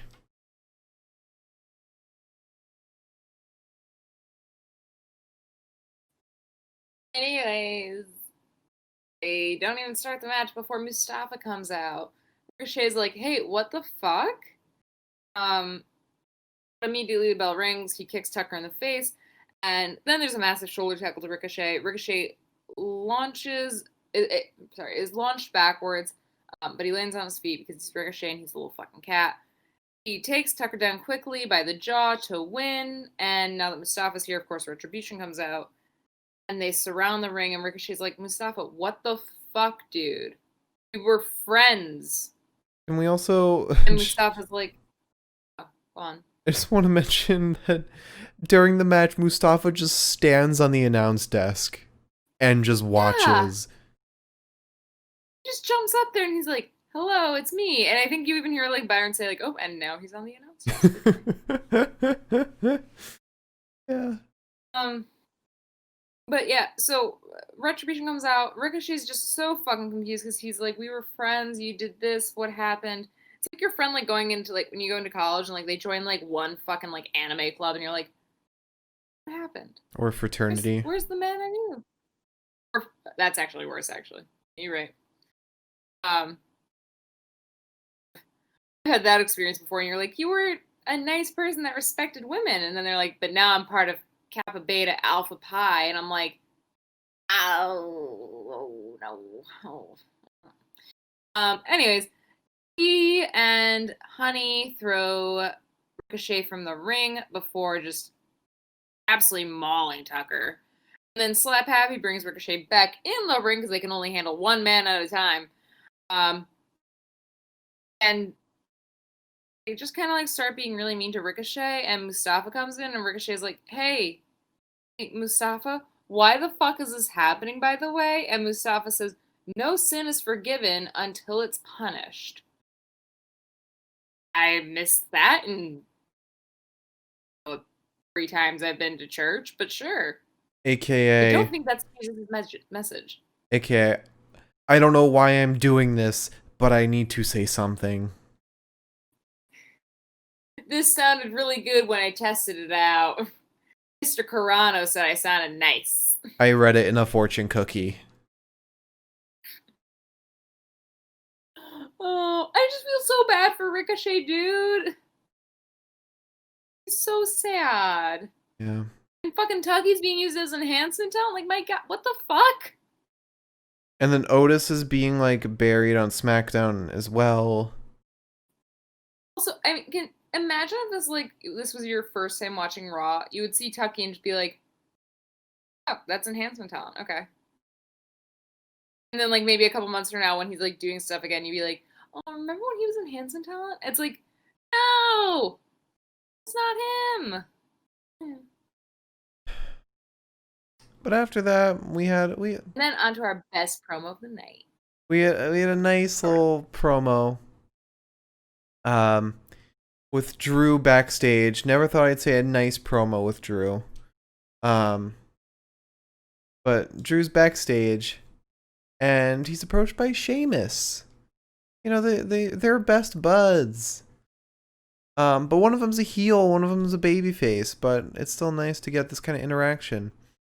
And Sheamus is all buddy-buddy with him, and he's like, hey, you should join the Survivor Series team.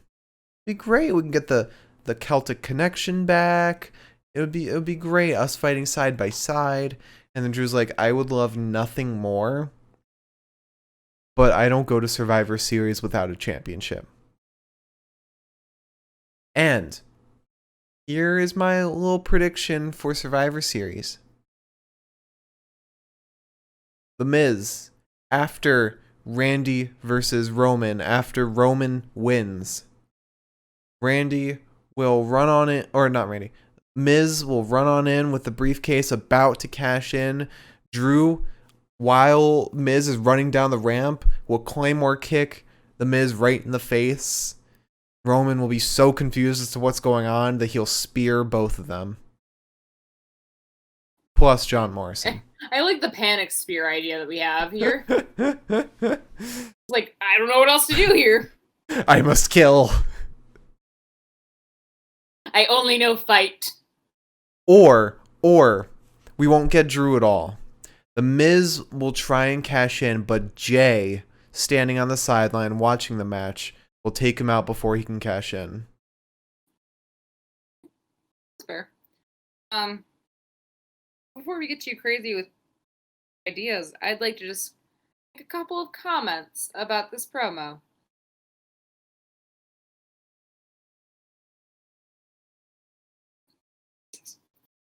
My comments about this promo are as follows. First, I've wanted this for the longest fucking time. I wanted Sheamus and Drew to be back together. I'm so glad that they get to be friends, even though one's a heel and one's a face. It makes me so happy. It makes my little heart sing like a little bird. So lovely. So happy. Cannot wait for more of this. It fulfilled every dream I've had for the past 5 to 6 months. That said, 1. Andrew McIntyre. Or Andrew Galloway. I don't know how I'm referring to him today. Andrew. If he is not on the Survivor Series team, I am not on the Survivor Series team. It's gonna be Shane McMahon or Dabba-Kato. Anyways, fuck you. Anyways. Those words of yours. Second problem I have with this promo. I trusted Andrew. I trusted him to be the voice of reason between whatever happens in Sheamus's head and when Sheamus puts on that fucking jacket, that fucking hat. But no, Andrew's too good of a friend and said, "You're still my pal," and I can't. The idea that Sheamus went through that entire match with Keith and Braun looking like Sheamus and then said, "Time to go home, put on my Sunday best coat, hat."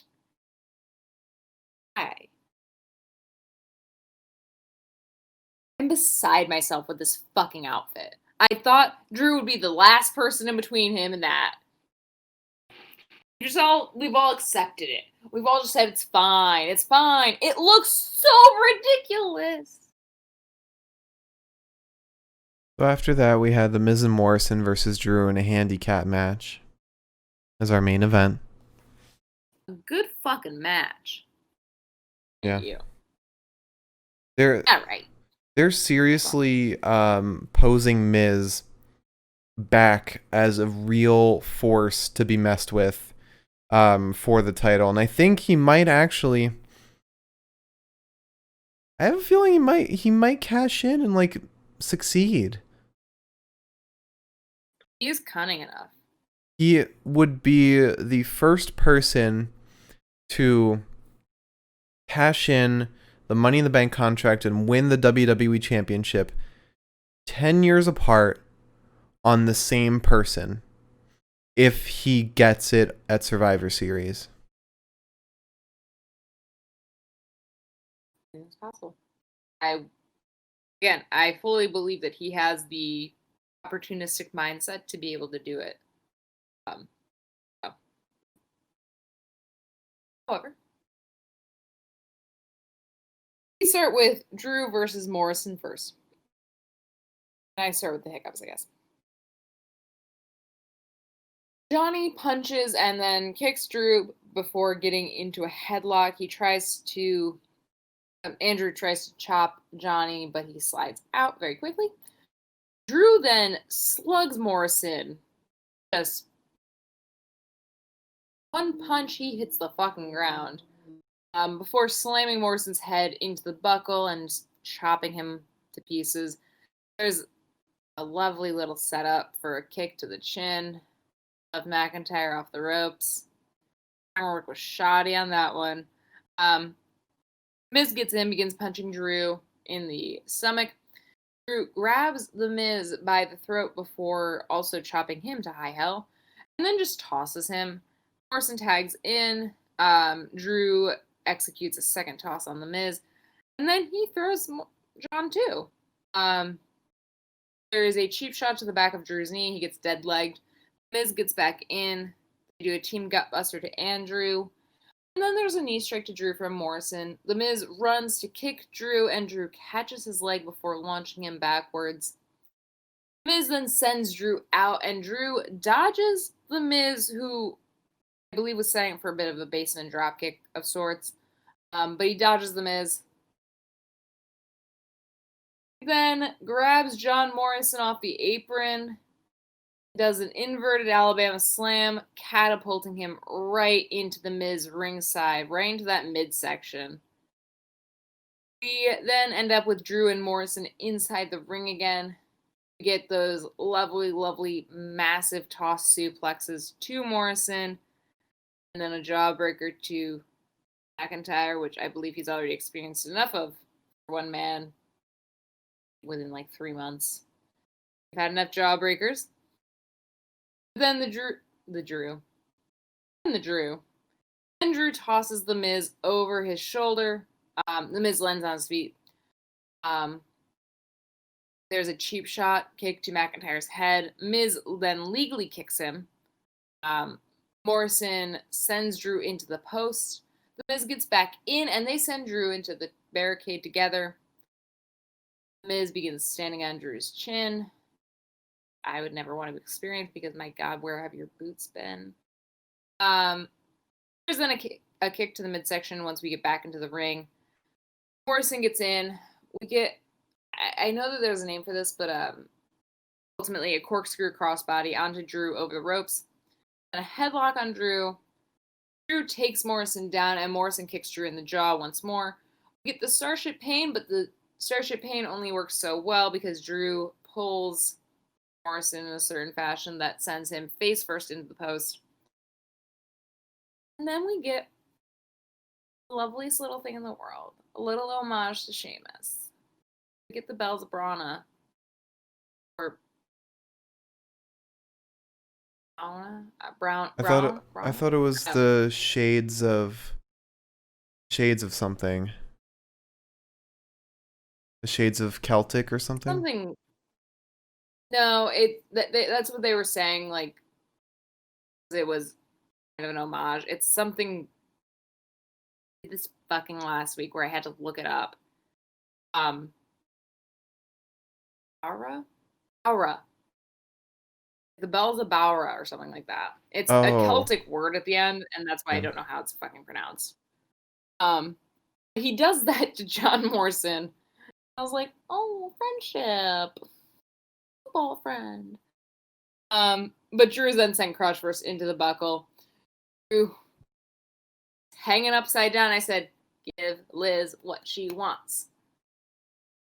And he uses that scintillating little core strength of his to lift himself back up, take John Morrison, and just launch him backwards. And I said, I got what I wanted. Hey. Miz gets in, immediately clotheslined. Immediately. Just back-to-back-to-back clotheslines from Drew to the Miz. There's more of those massive toss suplexes. Pulls off a neck breaker as if he's doing like the best fucking moves of like every person he's ever watched wrestle. We get a kip up, a future shock DDT failure. We still get a nice little spine buster. Morrison breaks up the cover. Miz pushes Drew away, super kicks him in the face, and then there's another amazing corkscrew takedown to McIntyre. Miz tags in, he elbows McIntyre in the face, pulls off his little skull-crushing finale. Drew kicks out at 2 while screaming no, as if he woke up from a bad fucking dream. McIntyre then throws Miz into Morrison off the apron. We get a future shock DDT to the Miz. Morrison saves Miz, and McIntyre says, all right. Cannonballs out of the ring onto both of them. Miz gets thrown back into the ring by McIntyre, and we are punching that sweet fucking ticket to Claymore country, baby. We get full Claymore. Good night. Fucking match over. Vintage Drew McIntyre. And then Randy comes in and RKO's Drew. Woo! Oh, and we hear Bray's laugh too. Right at the end, and the last fucking thing we see is just Randy going. And Randy's scared as shit, so he could lose to the Fiend because he's scared. Drew though is not scared at all of the Fiend. He's like Goldberg. Also, regarding Mustafa, I'm just tired of him. Regarding Mustafa and Retribution attacking Ricochet and Tucky, apparently it was revealed on Raw Talk that Mustafa did that, and this is great continuity on their part. He did that because Tucky betrayed Otis, because Mustafa was the one that got Mandy and Otis together after being the hacker and revealing that Dolph bullied Mustafa. And was Mustafa just pissed off that like Tucky ruined his fine work? he's mad at Tucky for betraying Otis. Mustafa's basically just a white knight for Otis right now. But what about Ricochet? Why Ricochet? Ricochet was just there because he wanted to attack Tucker.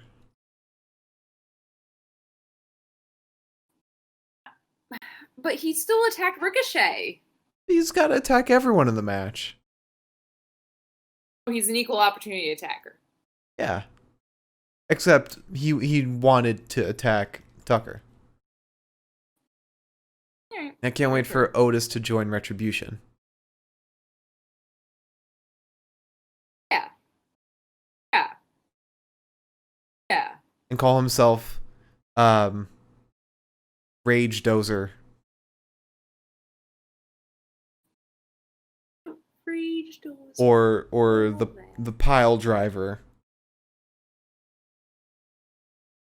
Or the Crane. Not legal. There we go. Or AM away message. Alright, so bests of the night. My favorite segment of the night. So promo of the night, let's start off there, like we do every week. So we started off with Randy talking in the ring, talking shit, wanting a challenger. Then Alexa comes out. We hear a bit of the Fiend. Miz tries to cash in on Randy after he is attacked by Drew. But Drew shuts them down. Great promo, so much here. There is so much here. And that's the best part of it because it's just so much story. And then we get a Miz and Morrison promo right after that, which is also good. Miz and Morrison, they're always a fun duo to watch in promos. The Miz always cuts a hell of a promo, and Morrison is a great hype man. And then we had Elias talking in the ring, which was lame, because it was just a lead into the match. We'll probably get 50 of these matches. We had an interview with Randy, which I blacked out during. An interview with Nia, which, happened. Got nothing out of it. And I mean, nothing came out of it after the ultimatum that she set. We had AJ talking in the ring, bringing out Sheamus and Keith, kind of arguing about the leadership of the Survivor Series team. Braun comes out, wanting to be qualified for the team. Adam Pearce kind of sets that up. And then we get promo with Angel Garza, where he's trying to seduce the audience. He's trying to fuck me. Then we had... You feel seduced? I feel absolutely seduced. You feel like a little violated, though? No. Okay, good. I welcome it. That's fair. And then we get an interview with Drew. Refers to himself in the worst way possible. Well, yeah, I would have referred to him. Exactly. And then we had Firefly Funhouse, which was fun, but, it's not as substantial as past ones. Alexa Bliss telling us she has a trick and then just puking right in front of us. My favorite thing a child does. Just like what Ronnie did. Your little cat Ronnie. Ronnie, my boy. Showed us a little trick and then decided to just puke while staring us in the face. My dude, straight up. I will waste the time on this one. That fucking cat. I could see right into the kitchen. He walked into my line of vision, looked at me, and then went. It was like, oh my God. So yes, precisely like Ranny. And then we had a promo with R-Truth where he is continually bullied. I feel so bad for the guy. And then we had VIP Lounge with the start of a feud with the New Day. And I already mentioned you could take this away with Ricochet, but I think that's a bit more of a stretch. What I initially suggested was that Big E, now that they're setting up the New Day versus Her Business as a feud, you have Big E win the Intercontinental title, go up against Bobby Lashley at Survivor Series, and then you can have New Day on the sidelines cheering him on, and have Her Business cheering on Bobby from the sidelines, and it adds a little bit of story to these matches that otherwise wouldn't have any. Although we would have to give Big E the Intercontinental title rather than a shot at like the Universal title or something like that. And also take it away from its rightful owner. Exactly. But it could go right back to Sammy. Big E will just borrow it. But then we have the back and forth shit talk. I think was so fun here. I loved every second of this promo. Not only did it add story by giving us a new feud that makes sense, but it was also just so much fun to watch, and it gave us a little history with this. I also just watched a little bit of a video of MVP watching Kofi become the WWE champion in a bar alongside Shad Gaspard. And they're kind of both tearing up watching Kofi win. And so nice to see. I know. So sad. After that, we had the promo with Nikki and Alexa, which will probably never be referenced ever again. And then we had the just was a nice warm little promo between Drew and Sheamus. So it was so nice to get them back together, even just for a promo. But my pick for the promo of the night tonight for Raw is the VIP Lounge featuring the New Day.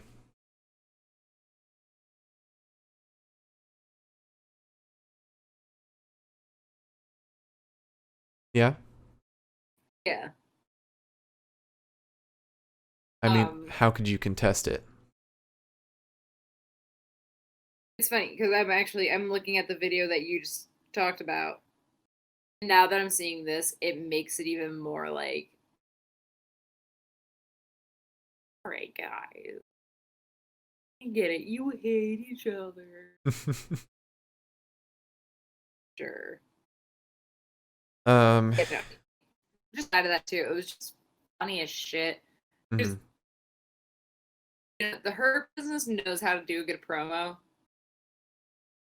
If there's anybody that can like step up to them on that end of things, absolutely. I loved it. Mm-hmm. Yeah. No, I think this is a matchup that we definitely deserve and will lead to a lot of good-ass matches, especially after today when it was just the debut of this feud and we got an amazing match. It wasn't even for anything. Mm-hmm. Jesus, it was amazing. But moving on to Wrestler of the Night. We started off with Elias versus Jeff Hardy. I gotta say Jeff Hardy is my pick for this match. Elias was not as good as he was against up against last week. I thought he was good. Keith. He was up against Keith. Yeah, no, Jeff looked great here. He pulled off a lot of really good moves, although wish we had seen him smash the guitar across Elias's back, but it is what it is. I think Jeff still a very good wrestler. I wish he would stop with the senton. destroying his tailbone. He's got to stop. After that, we had Mandy and Dana versus Nia and Shayna. I'll go with Nia. She was in it for 2 seconds. She didn't have the opportunity to look shitty like everyone else did in this match. Then we had R-Truth versus Bobby Lashley. I gotta go with Bobby. I mean, although R-Truth pulled a sneaky one and like tried to take Bobby down after getting pulled up from the ground, Bobby had a sick spear. Love the spear. Bobby does it so well. Yeah, I think this match is a little underrated. I really like this match. But it also helps that it was so short and they kind of just cram it together. And then we had Keith Lee versus Sheamus versus Braun Strowman. I'll go with Sheamus. Mostly because of Sheamus's white noise that he hit on Braun, because that was sick. Despite Sheamus just being the worst team player and making no sense on who he was attacking. Just wanting full chaos on Keith. He is his worst enemy. After that, we had Nia versus Lana. I gotta go with Nia again, just because Lana did nothing to really look good in any way. She was just there to get beat down. But Nia really makes me love her more and more every week. And it's just the little things she adds to her fighting. You know? Last week it was the night with her Samoan drop. She does it now. She does it bye-bye. Oh yeah, bye-bye. It's just the little things that have been missing from her character. And now that she's adding them, it's much better. So much better. Now she's like a fucking nasty ass bitch in the ring. And like it fits because before she was like, she just kind of had that puss on her face and I was like, alright, we get it, you're mad. Like, now at least she's mad and she's talking about it. It's like, alright, yeah, you're mad and I know why. Yeah. And I almost don't want this to be like a transitional title phase with the Raw or with the women's tag team title. I want them to be the holders of it because they are the only ones that deserve to be holding it right now. Legit, no other women's tag team deserves that title on Raw right now. I could argue Riot Squad could have it, but we haven't seen them. We haven't seen them since the draft. But moving on from that, we had Hurt Business versus the New Day next in a banger of a match. Xavier was a standout here. He pulled 2 insane DDTs in that match. Also pulled off one of the best flying head scissors I've seen in so long, and that's even comparing it to actual luchadors that have done that move. Xavier had the tight grip on the neck, he had the smooth fly through the air, and the great landing afterwards. He hit all the marks. And it was right off the bat, like there was like no momentum building up to it or anything. It was just like, hi, welcome to the match, head scissors. And I was like, yeah. It wasn't on a dazed opponent either. It was on a fresh Shelton who was ready to kill, but after he took a sick flying head scissors. Xavier killed it in this entire match. And he carries that great personality with him too, of kind of being goofy, but also caring about the match that he's in. You know, I hate when people criticize Big E for not being serious enough, but when they're in matches, all 3 of the New Day, they're not just their goofy selves that they are prior to being in the match. When they're in a match, they care. Like, they really care about winning. I mean, just watch the, what was it? I think it was the Clash of Champions match between New Day and Cesaro and Shinsuke. That match was insane. And that's just proof right there that they can wrestle and still be serious, but also goofy. After that, unfortunately, we had Ricochet versus Tucker. I'll go with Ricochet, I guess. He's the only one who accomplished anything in this match. Even in small matches like this one, Ricochet still manages to like at least pull off something impressive because he is just an incredible athlete. And I think this might be awful to say, but I think he's everything Dana Brooke wants to be. Because he's practically like a gymnast and is high flying, but he can pull off the strong moves that appear satisfying and not just like loading into the other person like Dana does. And then lastly, we have Miz and Morrison versus Drew McIntyre. I'm tempted to go another way besides Drew with this match, but everyone really looked amazing this match. But I think with how much Drew really like showed up, he's my pick for this match. Because he combined a lot of his styles together today. He was his normal Drew self, but he also he gave us the Future Shock DDT. He gave us like a sick roll up into like a bridge onto, I think it was the Miz or Morrison. Morrison.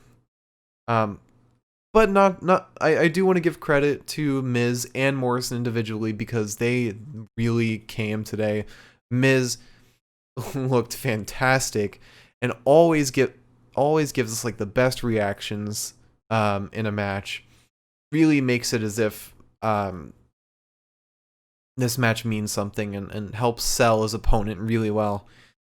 And I love the skull crushing finale. That move is so good to see. It's so fun.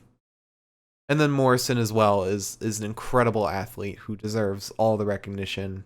And that the almost 30 years of being in wrestling really shows. But yeah, I do need to give this match to Drew. But as far as the wrestler of the night for tonight,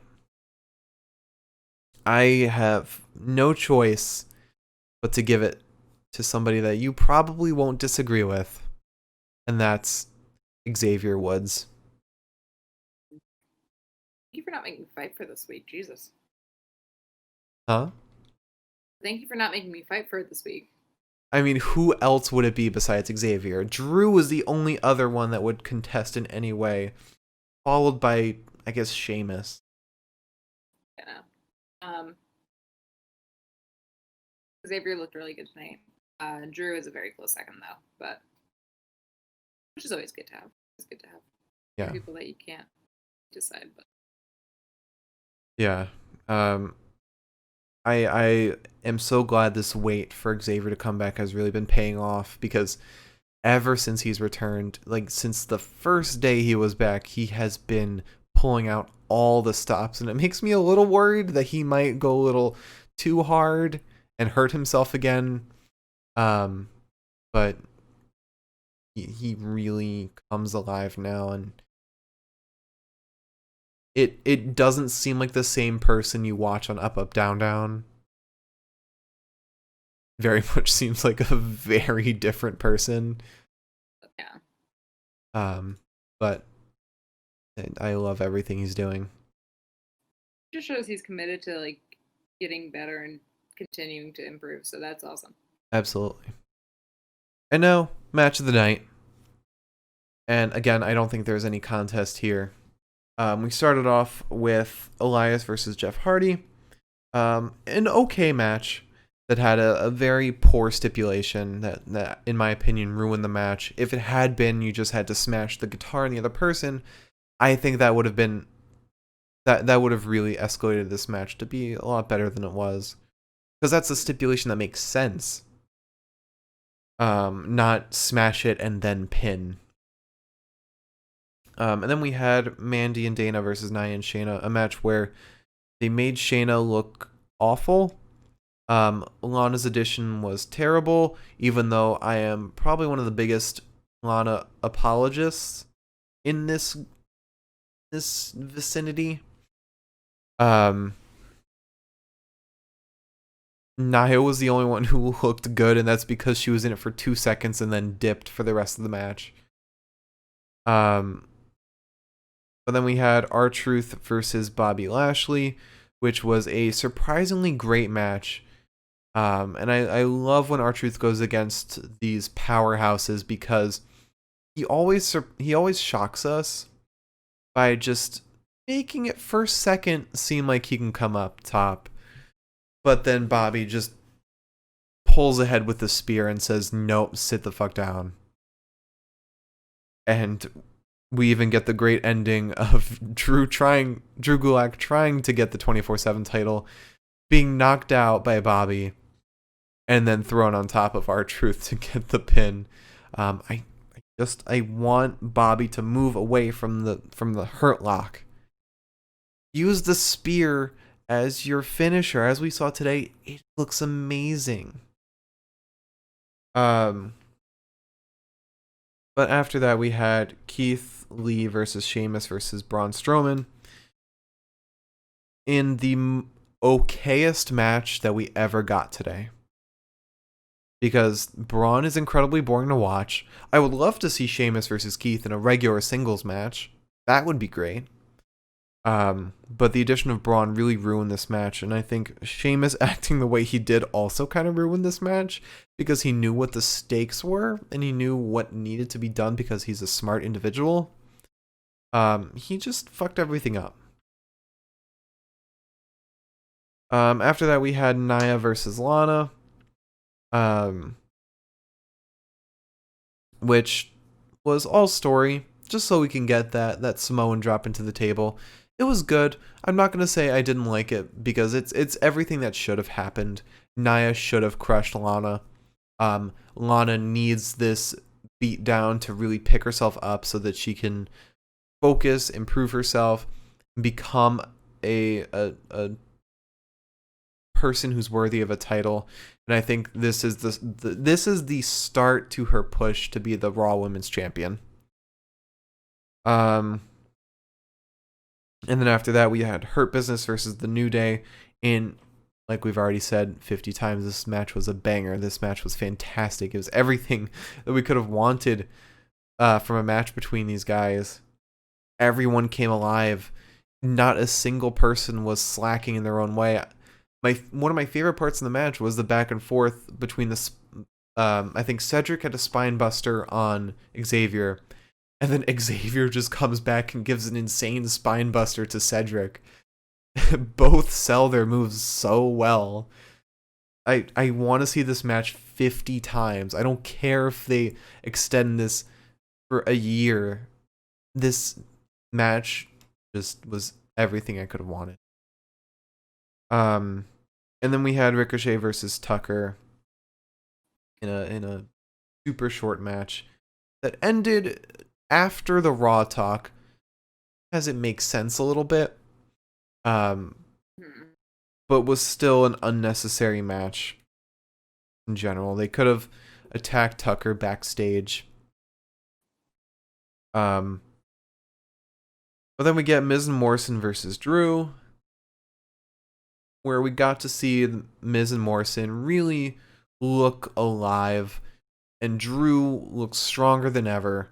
He looks like he's out for blood. He looks like he would do really well in a match against The Fiend. And if he had a rematch against Randy,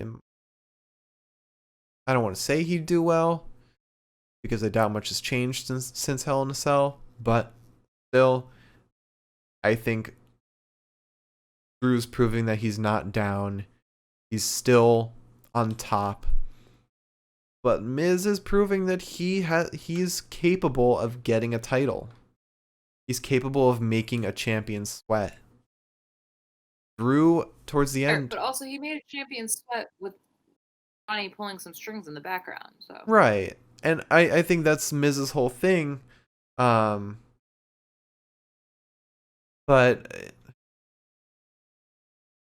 I don't know. I think still showing that he's capable of it. And towards the end, Drew was kicking out at 2, not his normal 1.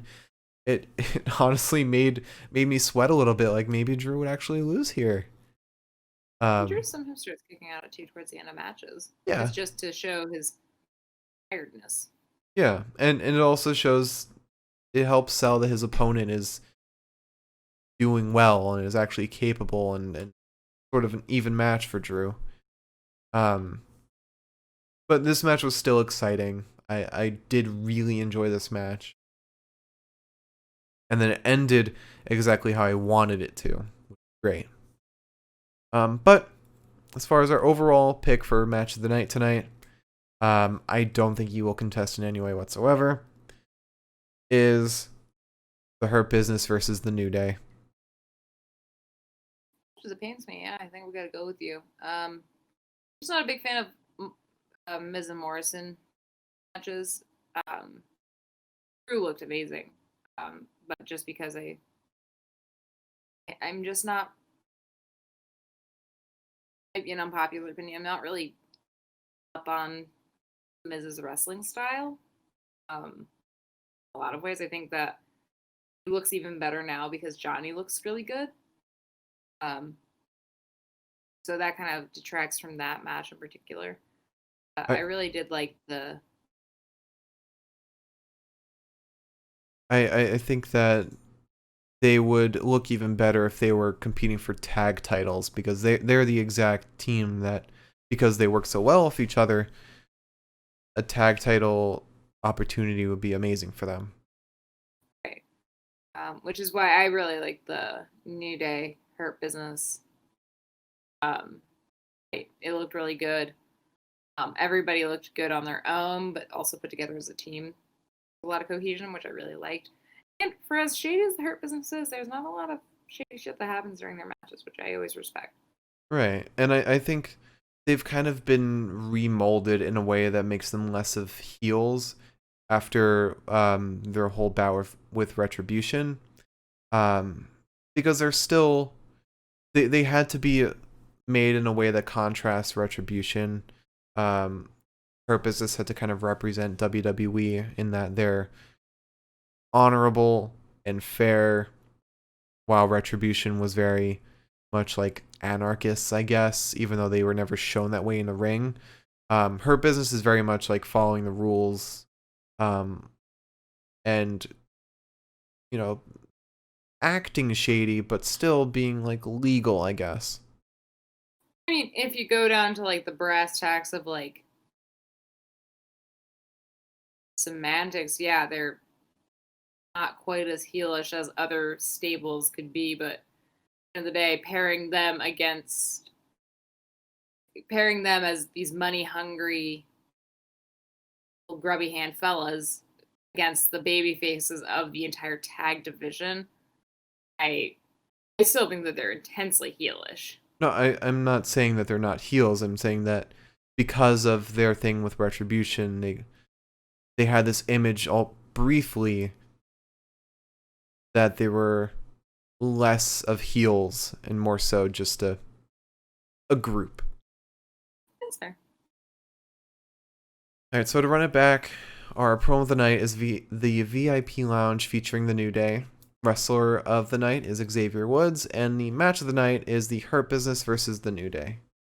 And a New Day night tonight, minus Biggie. All right.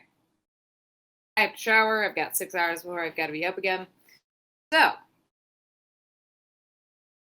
thank you for joining us on Dreadcast 2020. We might be back tomorrow. I can't promise anything. I'm not promising anything.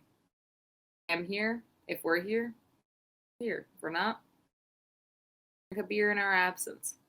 One way or another, if we are not back tomorrow night, which we might not be just because of scheduling, we will be back Wednesday for NXT. Obviously, gotta know what happens with Pete Dunne. Gotta know what happens with the other stuff that happened last week. like finding out that ghost face jacked man body person was actually Indy. Wait for that one. So please join us Wednesday. If we do decide to go do something fun tomorrow, we will obviously update on the Twitter. But no matter what, we will be here Wednesday. And yeah, if you tuned in tonight, thank you. If you tuned in the future, I say it every week, but now that we're here, I really hope that if you're tuning in the future, it's a better one. Please vote tomorrow. Please fucking vote tomorrow. If you haven't voted, please fucking vote tomorrow. Yep. Thank you for watching, everybody. If you enjoyed, hit that follow button below and hit that bell so you're notified whenever we go live. And if you're watching on YouTube, hit that subscribe button so you're notified whenever we put out a new video, a new archived podcast. And if you're watching on Twitch, check out the YouTube if you missed part of this podcast and want to check out previous ones. The YouTube is the Pinfall Podcast. And if you're watching on YouTube, check out the live show. Join us. We would love to have you. It's twitch.tv/the Pinfall Podcast. And follow us on Twitter at Pinfall Podcast. Remove the, and that's a Twitter. We post whenever we go live on there, as well as our picks for a wrestler and match of the night. In case you missed an episode but still want to know who wins. And follow our personal Twitters. I'm at the Mark Cameron. Liz is at Eliza Elaine23. And follow my Twitch as well, twitch.tv/Mark Cameron. I don't know, because. Alright, thanks for watching, everybody. We'll see you guaranteed on Wednesday. Have a great night, everybody. We'll see you then.